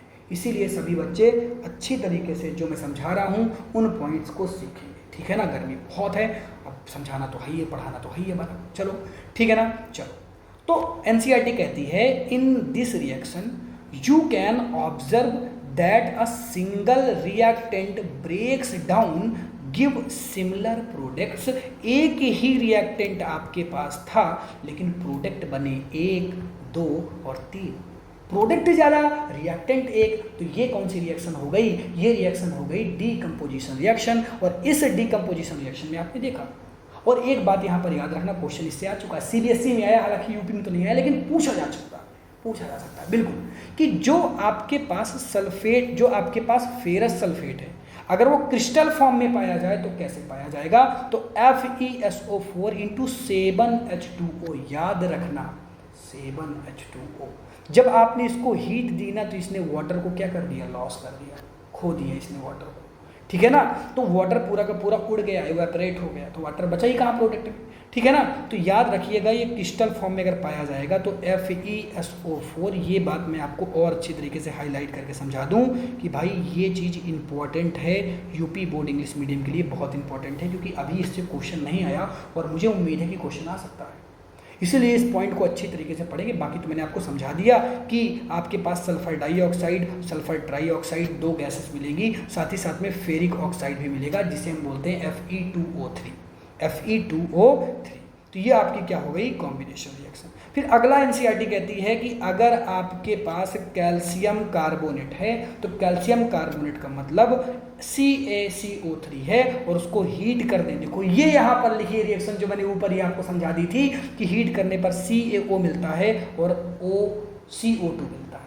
कोई भी मेटल होगा, मान लो MCO3 लिख लो, M का मतलब यहाँ पर एनी मेटल से है, मान लो कोई भी मेटल यहाँ पर हो सकता है, कोई भी मेटल होगा, अगर किसी भी मेटल के साथ CO3 लगा है उसको अगर आप हीट करेंगे तो हमेशा क्या बनेगा, MO बनेगा। M का मतलब वही मेटल है और साथ ही साथ में कार्बन डाइऑक्साइड गैस भी निकलेगी। ये जो मैंने आपको बता दिया बालक, ये जो मैंने आपको बता दिया, ये ट्रिक बता दी मैंने क्या बता दी, ये ट्रिक बता दी जो इस रिएक्शन में लगती है, इस रिएक्शन की मैकेनिज्म में लगती है। अगर आप यहाँ पर देखेंगे तो M की जगह Ca था तो यहाँ पर बन गया MO मतलब CaO और कार्बन डाइऑक्साइड आपकी अलग हो गई। ये रिएक्शन आप जब चैप्टर नंबर 3 पढ़ेंगे मेटल एंड नॉन मेटल दोबारा से आएगी, यानी ये आपकी रिएक्शन जो है वो इंपॉर्टेंट रिएक्शन है बालक। वो कैसी रिएक्शन है, वो इंपॉर्टेंट रिएक्शन है। अगली एक्टिविटी 1.6 आती है और 1.6 एक्टिविटी में आपसे क्या पूछा गया है, 1.6 एक्टिविटी में आपसे पूछा गया है कि आपके पास लेड नाइट्रेट का पाउडर है, आपके पास क्या है, लेड नाइट्रेट का पाउडर है और इस लेड नाइट्रेट के पाउडर को आपने क्या किया, इन अ बॉइलिंग ट्यूब, एक बॉइलिंग ट्यूब में आपने लिया है और इसमें आप क्या कर रहे हैं, बॉइलिंग ट्यूब में आपने लिया है टेक 2 ग्राम लेड नाइट्रेट पाउडर। तो लेड नाइट्रेट का पाउडर आपने ले लिया, चलो आओ रिएक्शन इसकी देखते हैं। देखो इधर देखो, लेड नाइट्रेट यानी PbNO3 का होल ट्वाइस। अब मैं बालक क्यों कह रहा था कि ये लेड नाइट्रेट इंपॉर्टेंट है, क्योंकि ये बहुत सारी एक्टिविटी में डायरेक्ट इसका फॉर्मूला दिया हुआ है, इसीलिए formula basis question UP board English medium में आ गए। तो फॉर्मूला बेसिस इससे क्वेश्चन आए हैं बालक, तो इसीलिए डिटेल में इसको पढ़ना, ये फॉर्मूला पढ़ के जाना बहुत इंपॉर्टेंट है। रिएक्शन तो इसकी इंपॉर्टेंट ही है बट फॉर्मूला भी इंपॉर्टेंट है, जो रिएक्शन बताने वाला हूँ ये भी इंपॉर्टेंट है। जब भी आप लेड नाइट्रेट को लेते हैं और लेड नाइट्रेट को आप क्या कर देंगे, हीट दे देंगे। लेड नाइट्रेट को आपने क्या कर दिया, हीट दे दिया। तो लेड नाइट्रेट को जब आप हीट देते हैं तो बनता क्या है बालक, बनता है PbO plus NO2 plus O2। याद रखना बालक, ये रिएक्शन याद रखने वाली है, क्योंकि कुछ रिएक्शन ऐसी हैं जो मैं बालक को कहता हूँ याद ही रख ले यार, गलत मत करके चले आना, बस इसको याद करो, क्योंकि आपको पता ही नहीं चलेगा कि यार लेड ऑक्साइड भी बनाएगा, ये NO2 नाइट्रोजन डाइऑक्साइड भी बनाएगा, ये O2 भी बनाएगा। तो बच्चा कंफ्यूज हो जाता है, बच्चा नहीं याद कर पाता, मतलब समझ नहीं पाता इस चीज़ को, इसकी मैकेनिज्म नहीं समझ पाता। तो याद कर लेना कि किसमें किसमें ब्रेक डाउन होगा। देखो डीकम्पोजिशन वाली रिएक्शन बस आपको याद रखनी है, केवल आपको कौन सी रिएक्शन याद रखनी है बालक, केवल मैं आपको कहूँगा कि ये जो डीकम्पोजिशन की रिएक्शन है, इनकी जितनी भी आपको रिएक्शन मिले, जितनी भी आपको रिएक्शन मिले आप उसको याद कर लीजिएगा। क्यों कह रहा हूँ ऐसा मैं बालक, इसलिए कह रहा हूँ क्योंकि आपको पता ही नहीं चलेगा कि किसमें ये ब्रेक डाउन हो रहा है। तो इसीलिए याद रखना, जैसे लेड नाइट्रेट वाला मैंने अभी आपको बताया बालक, ये जो मैंने रिएक्शन अभी आपको बताई लेड नाइट्रेट वाली, ये वाली रिएक्शन जो मैंने अभी आपको बताई, तो लेड नाइट्रेट यानी PbNO3 का होल ट्वाइस को जब आप हीट देंगे तो PbO में बनेगा यानी लेड ऑक्साइड बनाएगा, फिर NO2 बनाएगा नाइट्रोजन डाइऑक्साइड बनाएगा और O2 गैस भी बनाएगा। बहुत इंपॉर्टेंट रिएक्शन है। आई होप ये रिएक्शन आपको समझ में आ गई होगी और यहाँ तक जो भी मैंने आपको एक्सप्लेन किया वो समझ में आ गया, ठीक है ना। चलो एक्टिविटी नंबर 1.7 बहुत बड़ी एक्टिविटी है, मोस्ट इंपॉर्टेंट एक्टिविटी है, और इस एक्टिविटी को बालक मैं यही कहूँगा कि जो प्लेलिस्ट मैंने नीचे डिस्क्रिप्शन में दी है उसमें डिटेल में इस एक्टिविटी को बढ़िया तरीके से समझो, ताकि आपको इस एक्टिविटी से बनने वाले जो PYQ हैं और जो बनने वाले नए क्वेश्चन हैं आपके बोर्ड एग्जाम में वो समझ में आ जाएं, ताकि आपको ये बढ़िया तरीके से समझ में आ जाए। ये जो एक्टिविटी है बालक, ये एक्टिविटी बहुत इंपॉर्टेंट एक्टिविटी है। मैं कहूँगा पर्टिकुलर उसका वीडियो मैंने डाल रखा है, अच्छी तरीके से समझ लो इसको। और बेसिक सी चीज़ें मैं तो आपको बता ही देता हूँ जो मैं आज आपको पढ़ा रहा हूँ। देखो, जो आपका डीकम्पोजिशन है ना, फिर से आ जाते हैं डीकम्पोजिशन में बालक। ये जो डीकम्पोजिशन है ना, ये डीकम्पोजिशन होता कैसे है? देखो, डीकम्पोजिशन किसी चीज़ को तोड़ने के लिए आपको किसकी नीड पड़ती है? आपको नीड पड़ेगी हीट की। आपको हीट की नीड पड़ती है बालक किसी भी चीज़ को तोड़ने के लिए, और इसी के according on the basis of heat के ही अकॉर्डिंग डीकम्पोजिशन रिएक्शन को 3 टाइप्स में डिवाइड कर दिया गया। कितने टाइप्स में डिवाइड कर दिया? 3 टाइप्स में डिवाइड कर दिया गया। कौन कौन से 3 टाइप्स हैं? आ जाओ, उन चीज़ों को भी मैं आपको बता देता हूँ। पहला टाइप है थर्मोलिसिस।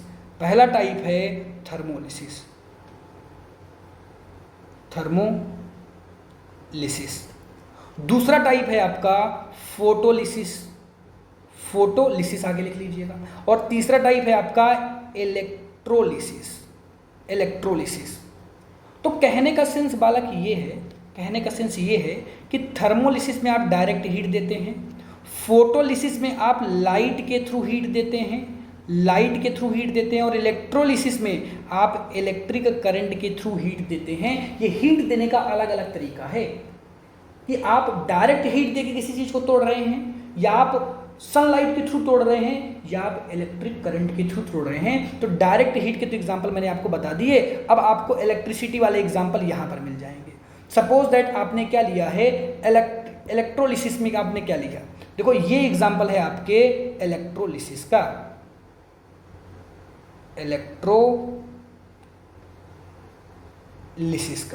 अब इलेक्ट्रोलिसिस के एग्जांपल क्या हैं? जैसे मान लो सपोज दैट आपने क्या ले लिया, H2O ले लिया। जब भी आप H2O का इलेक्ट्रोलिसिस करवा देंगे, क्या करवा लेंगे? इलेक्ट्रोलिसिस करवा देंगे, तो ये H2 और O2 में ब्रेक डाउन हो जाएगा। H2 और O2 में ब्रेक डाउन हो जाएगा, तो ये है इलेक्ट्रोलिसिस। जैसे आपने क्या लिया, जैसे आपने NaCl लिया और इसका आपने इलेक्ट्रोलिसिस करा दिया, तो ये आपका Na और Cl2 में ब्रेक डाउन हो जाएगा। ये है आपका इलेक्ट्रोलिसिस। ये है आपका क्या? इलेक्ट्रोलिसिस। खैर, इस एक्टिविटी को डिटेल में आपको डिस्क्रिप्शन में जो बॉक्स में जो आपको एक्टिविटी की लिंक प्रोवाइड की गई है पूरा एक्टिविटी की, तो आप उसमें जाकर इस एक्टिविटी को इस एक्टिविटी को बढ़िया तरीके से पढ़ के जाएंगे। बढ़िया तरीके से मतलब बढ़िया तरीके से डिटेल में पढ़ के जाएंगे। चलो भाई, आगे बढ़ते हैं। एक्टिविटी नंबर 1.8 आपकी फोटोलिसिस पर बेस्ड ऑन है। 1.8 आपकी फोटोलिसिस पर बेस्ड ऑन रिएक्शन है। फोटोलिसिस का मतलब क्या है कि आपने क्या लिया? देखो, मैं समझा देता हूँ। आपने क्या लिया? आपने AgCl लिया, और AgCl ये देखो यहाँ पर चाइना प्लेट में आपने रखा है, ये AgCl है, और इसमें देखो सनलाइट आ रही है। देखो, इधर से सनलाइट आ रही है। तो ये सनलाइट जब इस AgCl में पड़ेगी ना, तो Ag अलग हो जाएगा और Cl अलग हो जाएगा। ये Ag अलग हो गया और Cl अलग हो गया। इसी तरह से इससे रिलेटेड एक रिएक्शन और है कि AgBr है, उसमें सनलाइट पड़ी तो Ag और Br में अलग हो गया। तो क्या सर रिएक्शन यहां से आएंगे क्या? नहीं, रिएक्शन इसकी फोटोलिसिस की पूछी ही नहीं जाती। आपके बोर्ड एग्जाम में इससे रिलेटेड कलर्स पूछे जाते हैं। यानी अगर मैं बात करता हूं किसकी, अगर मैं बात करता हूं फोटोलिसिस की, तो फोटोलिसिस में फॉर बोर्ड एग्जाम आपके लिए इंपॉर्टेंट क्या है? आपके लिए बालक इंपॉर्टेंट है कलर्स। इसके कलर्स इंपॉर्टेंट है, जहां से क्वेश्चन पहले ही PYQ में आ चुके हैं और आगे भी बालक इससे रिलेटेड क्वेश्चन PYQ में आएंगे। कलर क्या है बालक? कि जो AgCl है ना, AgCl NCERT कहता है कि जो AgCl है ये वाइट सिल्वर क्लोराइड है। ये कैसा है, व्हाइट सिल्वर क्लोराइड है। जैसे ही इसमें सनलाइट पड़ेगी तो ये ग्रे कलर का हो जाएगा। किस कलर का हो जाएगा बालक, ये ग्रे कलर का हो जाएगा। तो इससे रिलेटेड क्वेश्चन पूछा जाएगा कि ये किस कलर का हो गया, ये ग्रे कलर का हो गया। ये था किस कलर का, ये व्हाइट सिल्वर कलर का था, ये व्हाइट सिल्वर कलर का था और ये ग्रे कलर का हो गया। इसी तरह एनसीईआरटी कहती है कि अगर आपके पास AgBr है, AgBr है तो फिर ये क्या होगा, AgBr भी Ag और Br2 में ब्रेक डाउन हो जाएगा। याद रखिएगा इन दोनों का यूज़ हम ब्लैक एंड वाइट फोटोग्राफी में करते हैं। किसमें, ब्लैक एंड वाइट फोटोग्राफी में करते हैं। ये किस कलर का होता है बालक, ये आपका ब्लैक कलर का होता है। AgBr किस कलर का होता है, ब्लैक कलर का, याद रखिएगा, ठीक है ना। तो ये ब्लैक कलर का होता है। इसका यूज यहाँ से आपके PYQ में क्वेश्चन आए, प्रीवियस ईयर में क्वेश्चन आए हैं, तो ये आपके लिए इंपॉर्टेंट लाइन हो जाएगी। इस लाइन को अच्छी तरीके से आप पढ़ के जाएंगे, इस लाइन में स्टार आप लगा देंगे। ये NCERT की इंपॉर्टेंट लाइन है, ये आपके NCERT की इंपॉर्टेंट लाइन है। क्लियर है क्या, समझ में आ रहा है क्या, कोई दिक्कत परेशानी तो नहीं है ना, बढ़िया समझ में आ रहा है, चलो ठीक है। अब सुनो, इसको आपने पढ़ के निकल गए होंगे आप लोग, लेकिन इसकी रिएक्शन इंपॉर्टेंट है बालक, इस एक्टिविटी की रिएक्शन इंपॉर्टेंट है। इस एक्टिविटी में रिएक्शन क्या कहती है, ध्यान से देखो। आपके पास क्या है, आपके पास है एल्यूमिनियम क्लोराइड, जिसे हम क्या बोलते हैं, अमोनियम क्लोराइड है, और बेरियम हाइड्रोक्साइड है। इन दोनों की रिएक्टिविटी करानी है। तो बेरियम हाइड्रोक्साइड का फॉर्मूला वाला क्या होता है, बेरियम हाइड्रोक्साइड का फॉर्मूला क्या होता है, बेरियम हाइड्रोक्साइड। तो बेरियम हाइड्रोक्साइड का फॉर्मूला बालक होता है क्या, BaOH का होल ट्वाइस, BaOH का होल ट्वाइस आपके पास है। और इस BaOH के होल ट्वाइस को अमोनियम क्लोराइड के साथ आप रिएक्शन करा ले। अमोनियम क्लोराइड मतलब क्या होता है बालक, इसका मतलब क्या होता है, इसका मतलब होता है NH3Cl। इसके साथ आप रिएक्शन करवा देंगे तो बनेगा क्या, यहाँ पर बन जाएगा क्या, BaCl2, और अमोनिया आपकी अलग हो जाएगी और H2O आपका अलग हो जाएगा। रिएक्शन इंपॉर्टेंट थी, मैंने आपको बता दिया। ये रिएक्शन इंपॉर्टेंट है बालक, इसको पढ़ के निकल जाएंगे। नई NCERT में ये चीज़ ऐड है और ये मुझे लगता है कि बोर्ड के लिए इंपॉर्टेंट है बालक, बोर्ड के लिए वेरी इंपॉर्टेंट है। सभी बच्चे इसको बोर्ड में अच्छी तरीके से पढ़ के जाएंगे। अरे बोलो क्लियर है क्या, यहाँ तक की सारी चीज़ें आपको समझ में आ गई, कोई दिक्कत तो नहीं है ना, ठीक है, चलो दिक्कत तो हमें हो रही है, तुम्हें क्या है, कोई दिक्कत नहीं है, कोई बात नहीं, और अच्छी तरीके से समझ लेना। अगर कोई दिक्कत हो दोबारा देख लेना, दिक्कत कोई नहीं होनी चाहिए। देखो दिक्कत हो गई तो मतलब सब खत्म, इतना बढ़िया पढ़ाने का फिर कोई मतलब नहीं है, ठीक है ना बालक। चलो अब हम पढ़ते हैं ये क्वेश्चन जो कि इंपॉर्टेंट है। ये क्वेश्चन आपका यहाँ से जो क्वेश्चन है वेरी इंपॉर्टेंट है। क्वेश्चन में क्या कहा गया है, ध्यान से पढ़ना। आपके पास एक X एलिमेंट है जिसका यूज आप व्हाइट वॉशिंग के लिए कर रहे हैं। अब बालक बताएंगे कि व्हाइट वॉशिंग के लिए किसका यूज करेंगे।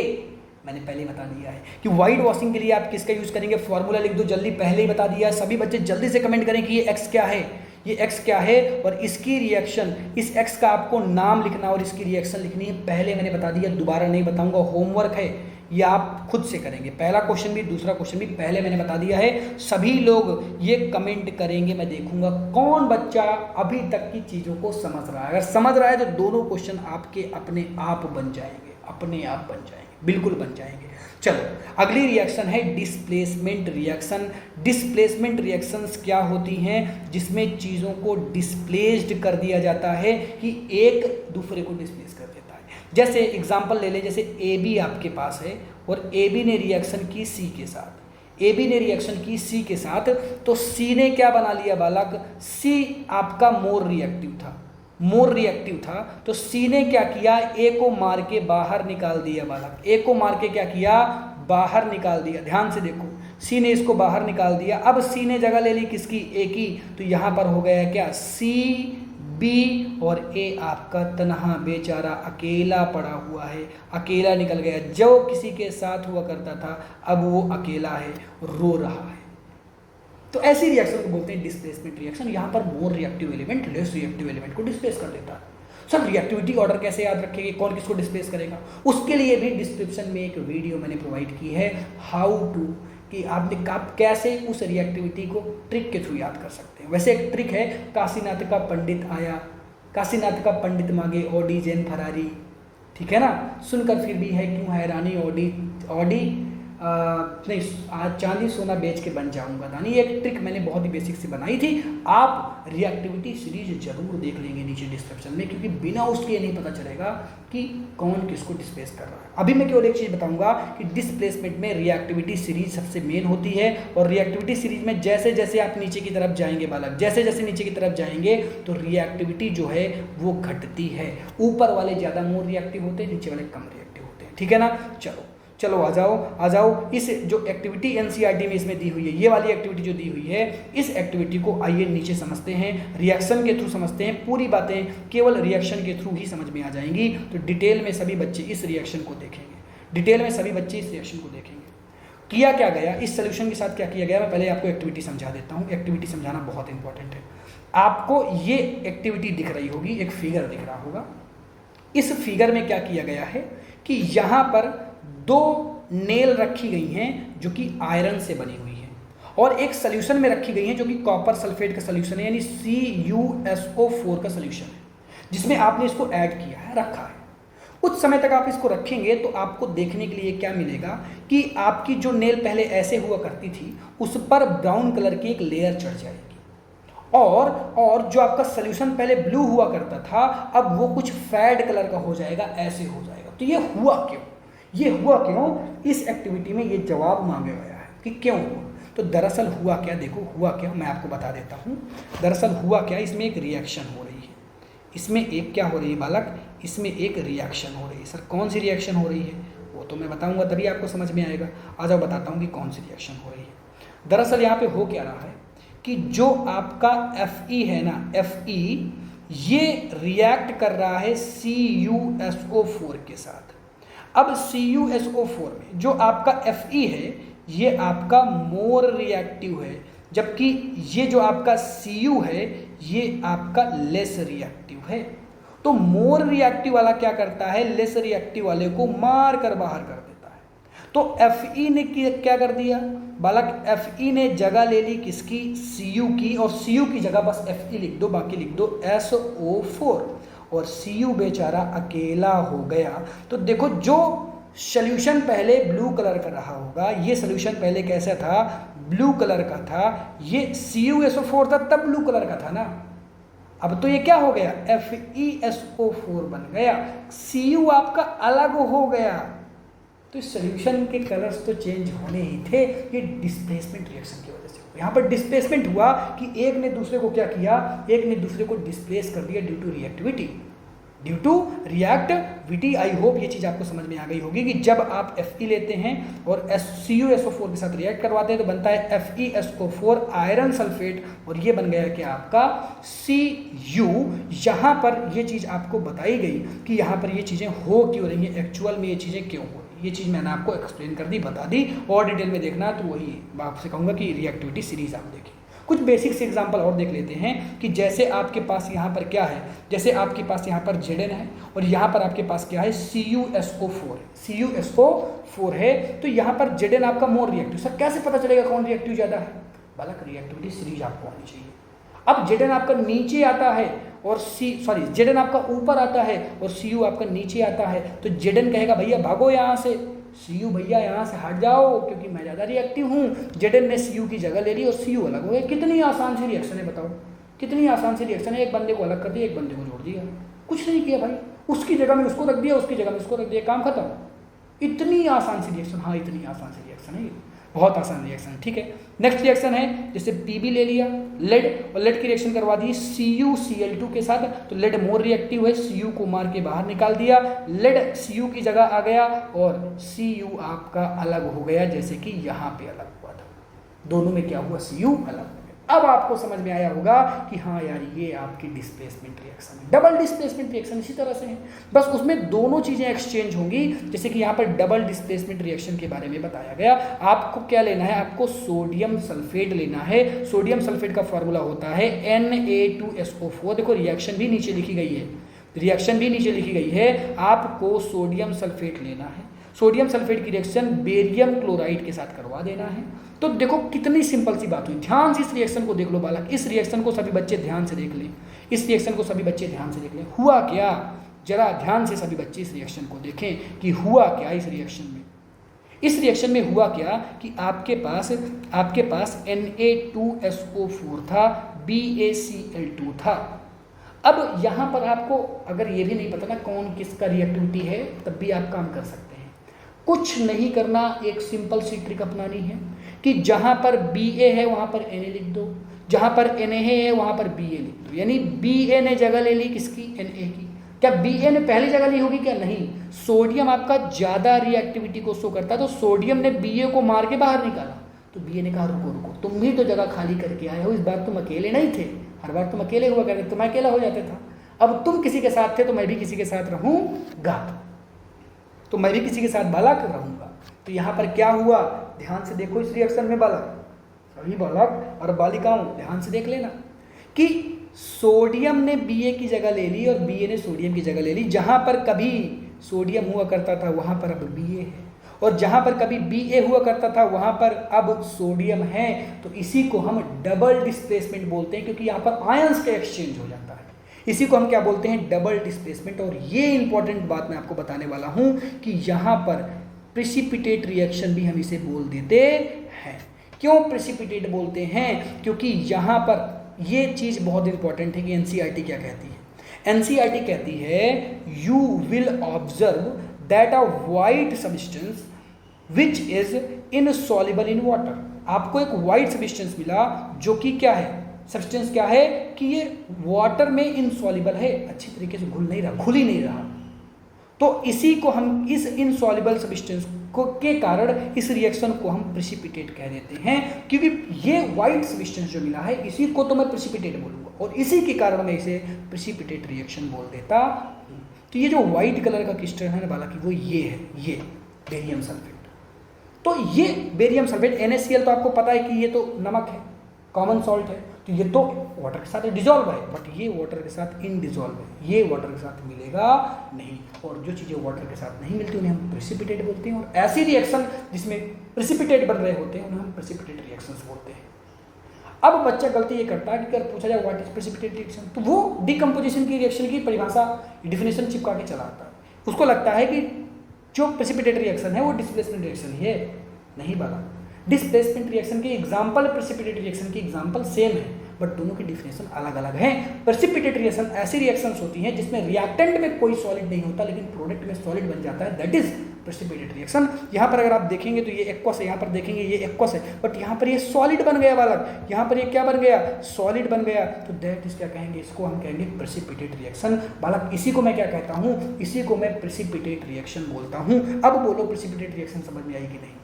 अरे अब बोलो कि प्रेसिपिटेट रिएक्शन समझ में आई कि नहीं? आ गई क्या? चलो आगे बढ़ते हैं बालक, आगे बढ़ते हैं और भी कुछ रिएक्शंस को देखते हैं।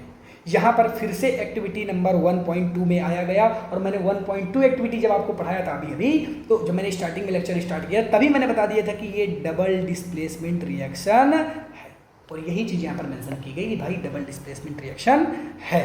क्लियर है कि नहीं? क्लियर है कि नहीं? ठीक है। अब देखो क्या बताया गया, such reactions in which there is an exchange of ions between the reactants are called double displacement reaction. ये डबल डिस्प्लेसमेंट रिएक्शन की डिफिनेशन हो जाती है, और प्रेसिपिटेट की डिफिनेशन मैंने आपको बता दी। क्लियर है क्या? क्लियर है क्या? चलो ठीक है। अब देखो ये चीज़ मैंने आपको बता दी थी पहले ही, एक्टिविटी नंबर 1.2 मैंने आपको समझाती थी स्टार्टिंग में ही। अब मैं आ जाऊंगा ऑक्सीडेशन एंड रिडक्शन। देखो ऐसी रिएक्शंस, ऑक्सीडेशन रिएक्शंस अलग हैं, रिडक्शन रिएक्शंस अलग हैं, और जब दोनों साथ में होती हैं तो उनको हम बोलते हैं रेडॉक्स रिएक्शन। अब देखो ऑक्सीडेशन का मतलब क्या है? ऑक्सीडेशन का सिंपल सा मतलब ये है कि जब रिएक्टेंट से प्रोडक्ट बन रहे होंगे तो यहाँ पर ऑक्सीजन यानी O2 ऐड हो रही होगी। अगर O2 ऐड हो तो ऑक्सीडेशन, या O2 या H2 जो है आपका H2 रिमूव हो रहा होगा, तो अगर H2 आपका रिमूव्ड होगा तो भी आपका ऑक्सीडेशन होगा। इसी तरह रिडक्शन जस्ट अपोजिट होती है। रिडक्शन में O2 रिमूव होता है O2 रिमूव्ड होता है और जो यहाँ पर H2 है वो ऐड होती है, H2 ऐड होती है बालक। H2 क्या होती है? H2 ऐड होती है। तो जस्ट अपोजिट हैं, इन दोनों चीज़ों को देखो तो ये एक दूसरे के बालक जस्ट अपोजिट हैं। एक में O2 ऐड हो रहा है तो एक में रिमूव हो रहा है, एक में H2 ऐड हो रहा है तो एक में रिमूव हो रहा है, ठीक है ना। तो ऑक्सीडेशन रिडक्शन पहचानना बहुत आसान है, मैं आपको बताता हूँ और अच्छी तरीके से कि कैसे आप इसको पहचानेंगे। अब देखो जितनी बातें यहाँ पर एक्सप्लेन की गई है ना, वो मैं सभी आपको रिएक्शन के थ्रू ही समझा दूंगा, बाद में आप पढ़ेंगे सब समझ में आ जाएगा। देखो यहाँ पर क्या कहा गया, यहाँ पर कहा गया आपके पास कॉपर है, वो ऑक्सीजन के साथ रिएक्ट कर रहा है, क्योंकि कॉपर को आप हीट कर रहे हैं। जब भी किसी चीज़ को हीट करते हैं तो कॉपर हीट करे या जिसको हीट करे ऑक्सीजन के साथ रिएक्ट करेगा, तो बनाता है CuO। अब जरा ध्यान से देखना बालक, अब जरा ध्यान से देखना बालक, पहले आपके पास कॉपर हुआ करता था, Cu हुआ करता था, और ये Cu पहले आपके पास रिएक्टेंट में है। अगर आप प्रोडक्ट की तरफ जाएंगे तो अभी भी प्रोडक्ट की तरफ ये Cu आपको मिल जाएगा, लेकिन इस बार आपको Cu के साथ ऑक्सीजन भी मिलेगा, यानी ऑक्सीजन यहाँ पर ऐड हो गया है, O2 ऐड हुआ है बालक, O2 ऐड हुआ है। और अगर O2 ऐड हुआ है तो यहाँ पर ऑक्सीडेशन हुआ है। क्या हुआ है बालक? यहाँ पर ऑक्सीडेशन हुआ है, तो O2 का ऐड होना ऑक्सीडेशन है। अब देखो यहाँ पर तो O नहीं था, Cu में तो O नहीं था, बट Cu के साथ आगे O आ गया प्रोडक्ट में, तो यहाँ पर ऑक्सीडेशन हुआ है। रिडक्शन कैसे होता है, जाओ इसको भी देख लेते हैं, इसको भी देख लेते हैं बालक, ध्यान से समझना इस रिएक्शन को। देखो यहाँ पर आपके पास Cu था और यहाँ आते आते CuO था और यहाँ आते आते Cu हो गया। यानी अगर आप ध्यान से देखेंगे बालक तो यहाँ से यहाँ तक में, यहाँ से यहाँ तक में क्या हुआ, आपका जो O2 था वो रिमूव हुआ है। O2 रिमूव होने का मतलब ये है कि यहाँ पर रिडक्शन हुआ है बालक। क्या हुआ है? रिडक्शन हुआ है। और यहाँ अगर आप हाइड्रोजन को देखेंगे तो हाइड्रोजन पहले अकेले था, और यहाँ आप देखेंगे तो हाइड्रोजन के साथ O आ गया है, ऑक्सीजन ऐड हुआ है, तो यहाँ पर ऑक्सीडेशन हो गया। और ऐसी रिएक्शन बालक जिसमें रिडक्शन हो रहा हो प्लस आपका ऑक्सीडेशन भी हो रहा हो, तो ऐसी रिएक्शन को मैं बोलता हूँ रेडॉक्स रिएक्शन। ऐसी रिएक्शन को मैं क्या बोलता हूँ? Redox reaction. तो जहाँ पर ऑक्सीडेशन और रिडक्शन दोनों साथ में होते हैं ना, उसे हम रेडॉक्स रिएक्शन वाला बोलते हैं। क्या बोलते हैं? रेडॉक्स। तो रेडॉक्स रिएक्शन क्या है? यहाँ पर ऑक्सीडेशन और रिडक्शन दोनों साथ में एक ही रिएक्शन में हो रहा है। अगर आप देखेंगे तो यहाँ पर देखो ऑक्सीडेशन हो रहा है और यहाँ पर रिडक्शन हो रहा है, दोनों एक ही रिएक्शन के अंदर, तो दैट इज रेडॉक्स रिएक्शन। क्या? Redox reaction. अब देखो इस चीज़ को एनसीईआरटी ने भी एक्सप्लेन किया सामने, अगर आप देखेंगे तो आपको पता चल जाएगा कि ऊपर ऑक्सीडेशन हो रहा है बालक, यहाँ पे ऑक्सीडेशन हो रहा है और यहाँ पर रेडॉक्स हो रहा है, रिडक्शन हो रहा है। और जब दोनों साथ में होते हैं तो एनसीईआरटी ने कहा कि इसको आप रेडॉक्स रिएक्शन कहेंगे। इसको आप क्या कहेंगे? रेडॉक्स रिएक्शन कहेंगे। इनको आप रेडॉक्स रिएक्शन कह देते हैं। इनको आप क्या कह देते हैं? रेडॉक्स रिएक्शन कह देते हैं। अगर मैं आपसे पूछूं कि बताओ इस रिएक्शन के अंदर किसका ऑक्सीडेशन हो रहा है, तो आप कहेंगे सर यहाँ पर CuO का तो रिडक्शन हो रहा है। CuO का क्या हो रहा है? रिडक्शन हो रहा है। बट यहाँ पर सर जो H2 है उसका ऑक्सीडेशन हो रहा है, उसका ऑक्सीडेशन हो रहा है। अब देखो बालक, ये दो चीज़ें तो चलो ठीक है, याद रखना। अब आपके PYQ में ना एक क्वेश्चन ऐसे भी आते हैं, PYQ अगर आप देखेंगे तो आपसे ऑक्सीडाइजिंग एजेंट और रिड्यूसिंग एजेंट के ऊपर भी क्वेश्चन पूछे जाते हैं। तो ऑक्सीडाइजिंग एजेंट और रिड्यूसिंग एजेंट अगर आपको याद रखना है तो ट्रिक याद करना, जस्ट अपोजिट कर देना ऑक्सीडेशन और रिडक्शन का। सर कहना क्या चाहते हैं मैं बताता हूँ बालक। जैसे मैंने कहा कि बताओ इस रिएक्शन में ऑक्सीडाइजिंग एजेंट कौन है, तो जिसका रिडक्शन हो रहा होगा वो ऑक्सीडाइजिंग एजेंट होगा। तो रिडक्शन किसका हो रहा है बालक? रिडक्शन हो रहा है आपके CuO का। तो रिडक्शन बालक किसका हो रहा है? रिडक्शन CuO का हो रहा है। तो ऑक्सीडाइजिंग एजेंट कौन हो जाएगा? CuO हो जाएगा। और अगर मैं कहूँ कि रिड्यूसिंग एजेंट कौन है, तो रिड्यूसिंग एजेंट के लिए आपको देखना पड़ेगा किसका ऑक्सीडेशन हो रहा है, और जिसका ऑक्सीडेशन हो रहा है बालक वही रिड्यूसिंग एजेंट है। तो ऑक्सीडेशन किसका हो रहा है? ऑक्सीडेशन H2 का हो रहा है, तो H2 आपका रिड्यूसिंग एजेंट हो गया। ये बड़ा इंपॉर्टेंट है, बच्चे बहुत कंफ्यूज हो जाते हैं। मैंने क्या कहा कि भाई ऑक्सीडाइजिंग एजेंट में रिडक्शन लिख दो, CuO का रिडक्शन हो रहा था तो ये आपका ऑक्सीडाइजिंग एजेंट हो गया, और रिड्यूसिंग एजेंट में जिसका ऑक्सीडेशन हो रहा था H2 का ऑक्सीडेशन हो रहा था तो H2 लिख दो, सीधी सी बात। इसमें क्या दिक्कत है बताओ?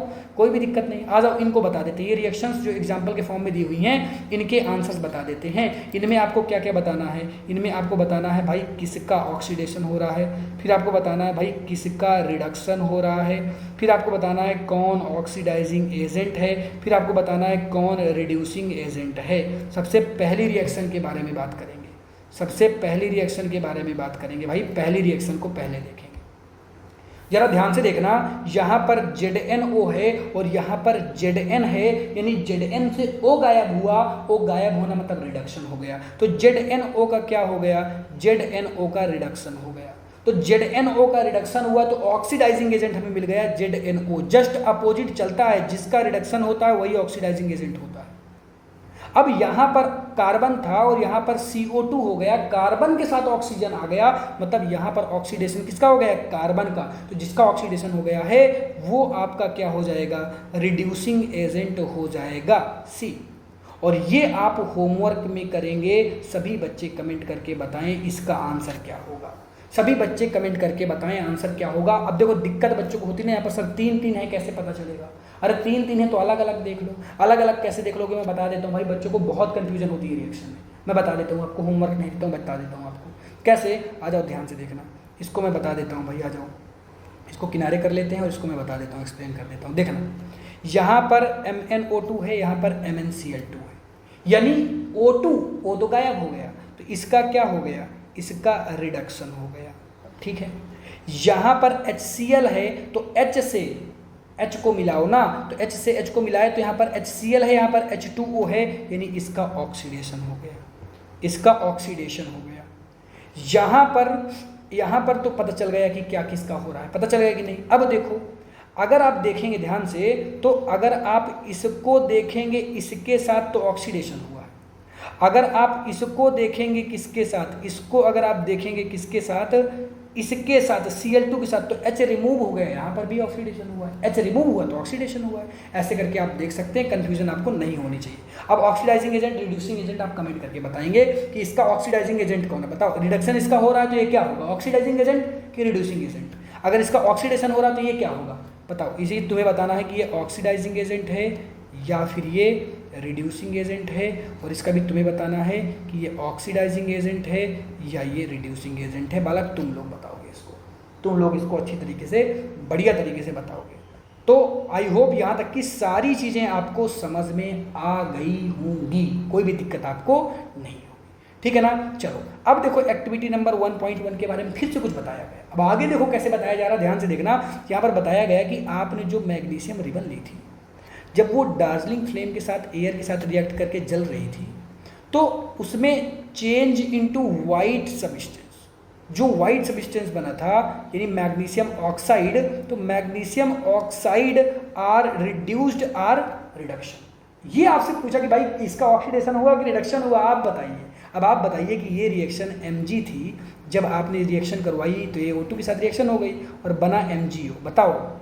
बताओ कि Mg का रिडक्शन हुआ है कि ऑक्सीडेशन हुआ है, आप बताइए। ये क्वेश्चन NCERT में पूछा गया बाली, NCERT में पूछा गया क्वेश्चन है, आप बता देंगे, कमेंट में बता देंगे, सभी बच्चों को ये आ जाएगा अच्छा अच्छी तरीके से। अब 2 टॉपिक बचते हैं, एक है आपका कोरोजन। बहुत ही सिंपल सा टॉपिक है। कोरोजन का मतलब होता है लोहे में जंग लग जाना, यानी रस्टिंग ऑफ आयरन कोरोजन का सबसे बेहतर एग्जाम्पल है। अब देखो यहाँ पर बताया गया है कि भाई देख, आयरन जो है उसकी साइनी सरफेस होती है, लेकिन कुछ समय में आप देखते हैं कि रेडिश ब्राउन कलर की एक सरफेस उस पर आ जाती है, तो इसको हम क्या बोलते हैं भाई? इस प्रोसेस को हम बोलते हैं, इसी प्रोसेस को हम बोलते हैं रस्टिंग ऑफ आयरन, और इसी रस्टिंग ऑफ आयरन को हम बोलते हैं कोरोजन। इसी को हम क्या बोलते हैं बालक? कोरोजन बोल देते हैं। तो ये आपका क्या हो गया? कोरोजन हो गया। When a metal is attacked by substance around in such as moisturization है, एसिड्स हैं, तो उनमें क्या होती है, वो कोरोड हो जाते हैं, कुछ ना कुछ लेयर्स उसके अंदर चल जाती है। जैसे कॉपर में आप देखते हैं मम्मी आपकी क्या करती है, सिल्वर का पैल पहनती हैं, पैल चांदी वगैरह पहनती हैं, मतलब ऐसे पहने रहती हैं, आप देखते हैं उनमें ब्लैक कलर की लेयर चढ़ जाती है। आपके आयरन में ब्राउन कलर की लेयर चढ़ जाती है। ऐसे करके अलग अलग मटेरियल्स में आप देखेंगे, अलग अलग मेटल्स में अलग अलग लेयर्स चढ़ती रहती हैं। इनका सबका रीजन है ड्यू टू ऑक्सीडेशन। ये प्रोसेस देखो साफ साफ लिखा हुआ है कि आप ये जो प्रोसेस पढ़ रहे हैं ये इफेक्ट ऑफ ऑक्सीडेशन पढ़ रहे हैं। एनसीईआरटी कहती है इफेक्ट ऑफ ऑक्सीडेशन है। कोरोजन हो क्यों रहा है बच्चा? Due to oxidation. Due to oxidation के कारण बालक हो रहा कोरोजन। अगर ऑक्सीडेशन को रोक दोगे तो कोरोजन रुक जाएगा, और ऑक्सीडेशन को रोकना है तो आपको मॉइस्चराइजेशन खत्म करना पड़ेगा, एयर के टच में मत रखो उस चीज़ को। तो अगर आपको आयरन को बचाना तो आप क्या करेंगे? आयरन को बचाने के लिए बालक आप क्या करेंगे? आप एक काम करेंगे, आयरन के ऊपर पॉलिश कर देंगे या आप पेंटिंग कर देंगे। तो पेंटिंग कर देंगे तो कभी आयरन तक डायरेक्ट एयर टच में नहीं आ पाएगी, तो उससे कभी भी कोरोजन नहीं होगा, उससे कभी भी कोरोजन नहीं हो पाएगा, वो आपकी ज़्यादा समय तक बच रहेगी। क्लियर है ना? तो आप इससे बच कैसे सकते हैं? इसमें बताया गया कि जैसे कार की बॉडीज़ वगैरह होती हैं, डैमेज हो जाती हैं, आपकी आयरन नेल्स वगैरह ख़राब हो जाती हैं। ऐसा क्यों होता है? ड्यू टू कोरोजन होता है। और कोरोजन से अगर आपको बचना है तो इसके लिए आपको बहुत सारे प्रोसेस अपनाने पड़ेंगे। जैसे आप समय समय से ग्रीसिंग करते रहे। अब गाड़ियों की हम सर्विसिंग करवाने जाते हैं, व्हीकल्स की, क्यों जाते हैं? क्योंकि सर्विसिंग नहीं करवाएंगे, ग्रीसिंग नहीं हो पाएगी, हमारी गाड़ियाँ ख़राब हो जाएंगी, उनमें रस्टिंग हो जाएगी। अब यहाँ से एक क्वेश्चन आता है, देखो मैं क्वेश्चन आपको बता देता हूँ, जो आपके PYQ में क्वेश्चन आता है डायरेक्ट उसको बताता हूँ। पहले तो आप रिएक्शन याद रखें कि रस्टिंग ऑफ आयरन की रिएक्शन क्या होती है। याद रखिएगा रस्टिंग ऑफ आयरन की रिएक्शन क्या होती है। तो मैं आपको बताता हूँ रिएक्शन क्या होती है। सिंपल सी रिएक्शन है, बच्चों को याद नहीं होती, लेकिन मैं आपको याद करा दूंगा यहीं पर। रिएक्शन बहुत ही सिंपल सी है कि जब आप Fe को लेंगे, Fe आपका आयरन हो गया, वो एयर के टच में जाएगा। तो एयर का मतलब ये है कि वो रिएक्शन करेगा किसके साथ? O2 के साथ, प्लस एयर में H2O भी प्रेजेंट है, H2O के साथ। बट H2O X में रहेगा। X का मतलब हमें पता नहीं कितनी H2O, X H2O कुछ भी हो सकता है उसमें। तो बनेगा क्या यहाँ पर बालक? यहाँ पर जो बनेगा तो बनेगा Fe2O3 इंटू XH2O। ये आपका क्या हो गया? ये आपका प्रोडक्ट हो गया। इसी को हम बोलते हैं बालक, इसी को हम बोलते हैं रस्टिंग ऑफ आयरन, कि आयरन रस्ट हो रहा है। तो अगर आपसे रस्टिंग ऑफ आयरन का फॉर्मूला पूछा जाएगा तो आप क्या बताएंगे? Fe2O3 into XH2O। Fe2O3 into XH2O, ये रस्टिंग ऑफ आयरन का फॉर्मूला हो गया। याद रखना, वेरी इंपॉर्टेंट है, वेरी इंपॉर्टेंट है बालक, याद रखना, याद रखना इस चीज़ को, बहुत इंपॉर्टेंट है। ठीक है ना? जितने भी यूपी बोर्ड इंग्लिश मीडियम के बच्चे हैं, जो लिंक प्रोवाइड की गई है नीचे, और अगर नहीं है तो आप चेक कर लीजिएगा, 7-8 घंटे बाद आ जाएंगे लिंक, तो सभी बच्चे लिंक को ज्वाइन कर लें। सभी बच्चे ज़्यादा से ज़्यादा मात्रा में यूपी बोर्ड इंग्लिश मीडियम के बच्चे, क्योंकि आपको पता है इकलौता चैनल है जिसमें आपको वेल प्लेटफॉर्म में चीज़ें मिलेंगी, आगे भविष्य में भी मिलेंगी, और एग्जाम के समय तो बहुत सारी चीज़ें मिलने वाली हैं। इसीलिए इस चैनल से जुड़ जाए, इस चैनल को सब्सक्राइब करके रखें। ठीक है ना? ठीक है ना? चलो, तो ये हो गया आपका क्या? कोरोजन। फिर बात आती है कि सर रेंसिडिटी क्या है? भाई रेंसिडिटी भी ड्यू टू ऑक्सीडेशन होता है, और फूड का खराब होना ही रेंसिडिटी है। खाने का खराब होना रेंसिडिटी है। कभी मम्मी के साथ जाओ बर्तन वर्तन खरीदने, तो मम्मी हमेशा देखती है कि यार बर्तन खरीदते समय अगर बंद करने वाला कोई पात्र ले रही होंगी, कंटेनर ले रही होंगी, तो देखेंगे टाइट से बंद होता है कि नहीं। अगर टाइट से नहीं बंद होता तो मम्मी खरीद नहीं सकती, कितना भी सुंदर हो। हम खरीद के चले आएंगे सुंदरता के कारण, लेकिन मम्मी नहीं खरीदेंगी। क्यों? क्योंकि उनको पता है कि यार एयर अंदर चली जाएगी, और एयर अंदर चली जाएगी तो मेरा फूड जो है अंदर भरा हुआ है वो खराब हो जाएगा। यानी अगर आपको फूड को बचाना है तो एयर से बचा लो, फूड बच जाएगा काफ़ी समय के लिए।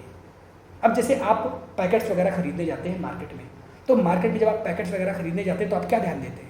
जब आप पैकेट्स खरीदने गए होंगे मार्केट में बच्चा, तो आप ध्यान देते हैं कि यार उसमें एयर है कि नहीं अंदर। अगर नहीं है तो आप ले नहीं सकते, आपके पेरेंट्स भी नहीं ले सकते, क्योंकि उसके अंदर जो गैस भरी होती है वो गैस नाइट्रोजन गैस होती है। और ऐसा इसलिए होता है क्योंकि ऑक्सीजन गैस हमें निकालनी पड़ती है। अगर ऑक्सीजन गैस अंदर रह जाएगी तो फूड हमारा खराब हो जाएगा, ज़्यादा समय तक के लिए जो कुरकुरे बढ़िया रहते हैं वो खराब हो जाएंगे, टेस्ट में चेंजेस आ जाएंगे। तो उसके लिए हम क्या करते हैं? उसके लिए हम ऑक्सीजन निकाल देते हैं और उसमें नाइट्रोजन गैस भर देते हैं। नाइट्रोजन गैस किसी से रिएक्शन नहीं करती है और बहुत ही आसानी से मिल जाती है, जिसके कारण और हल्की भी होती है। और अगर वो गैस अंदर नहीं तो बालक खरीदेगा नहीं, उसको पेरेंट्स भी नहीं खरीदेंगे। क्यों? क्योंकि उसको पता है कि ये खराब हो चुका है। अब खरीदते हो तो खरीदना मत, अब जान लो, अब खरीदना मत। अगर खरीदते हो, अभी तक भी खरीदते हो तो अब खरीदना मत। हाँ, तो ये चीज़ें आपको विशेष ध्यान देनी, इन चीज़ों में आपको बहुत ध्यान देना पड़ेगा बालकों। ठीक है ना? चलो, समझ में आया कि नहीं? चलो, तो ये आपका रेंसिडिटी था, मैंने आपको पढ़ा दिया। एनसीईआरटी में कुछ नहीं है रेंसिडिटी से रिलेटेड। आई होप ये चीज़ आपको समझ में आ गई होगी। ये पूछा जाता है भाई कौन सी गैस है जो भरी जाती है पॉकेट्स में, तो नाइट्रोजन गैस याद रखिएगा, ठीक है ना। और बहुत सारे तरीके रहे हैं, फूड को रेफ्रिजरेटर में रख लो, फूड को ऐसे कंटेनर में रखो जो पूरी तरीके से पैक हो, पूरी तरीके से बंद हो, जैसे दाल और चावल रॉ मटेरियल जितने होते हैं हमारे घर में, दाल चावल खाने वाला नहीं जो बना देते हैं मम्मी पका के, बिना पका वाला आप रखा होगा तो अच्छे कंटेनर में रखा होता है, तो इससे वो ज़्यादा समय तक के लिए प्रिवेंट रहता है, ज़्यादा समय तक के लिए बचा रहता है। आई होप ये पूरी की पूरी, अभी एनसीईआरटी सॉल्यूशंस की बात आती है तो एनसीईआरटी सॉल्यूशन तो आपको अलग मिल जाएंगे जो कि एक्सरसाइज में दिए हुए हैं। आई होप ये पूरी एनसीईआरटी आपको डिटेल में समझ में आई होगी, एक एक लाइन समझ में आ गई होंगी, एक एक रिएक्शन आपको याद हो गई होंगी। सभी बच्चे कमेंट करके बताएंगे कैसे लगी ये आज की लेक्चर, ये आज की सीरीज, और ऐसे मैं कंप्लीट सीरीज आपको प्रोवाइड करने वाला हूँ एनसीईआरटी के ऊपर। एनसीईआरटी एक बार समझ लिया बंदे ने ना तो उसके पूरे मार्क्स हैं। अब आप PYQ उठा के देखिए और मुझसे पूछिएगा अच्छी तरीके से, अगर आपने अटेंड किया है तो एक एक क्वेश्चन आप देखेंगे, कोई ऐसा क्वेश्चन आपको नहीं मिलेगा जो मैंने आपको बताया नहीं और क्वेश्चन आ गया हो, सिंगल क्वेश्चन ऐसा नहीं मिलेगा, सारे क्वेश्चन यहीं से होंगे जो मैंने आपको बताया और सिखाया। तो आई होप ये पूरा लेक्चर आपको बढ़िया समझ में आया होगा, डिटेल में एनसीईआरटी आपको समझ में आई होगी। तो ऐसे ही लेक्चर के लिए हमारे चैनल से जुड़ जाएं। Thank you so much for watching, tata bye bye, good night बच्चों, बाय बाय बाय।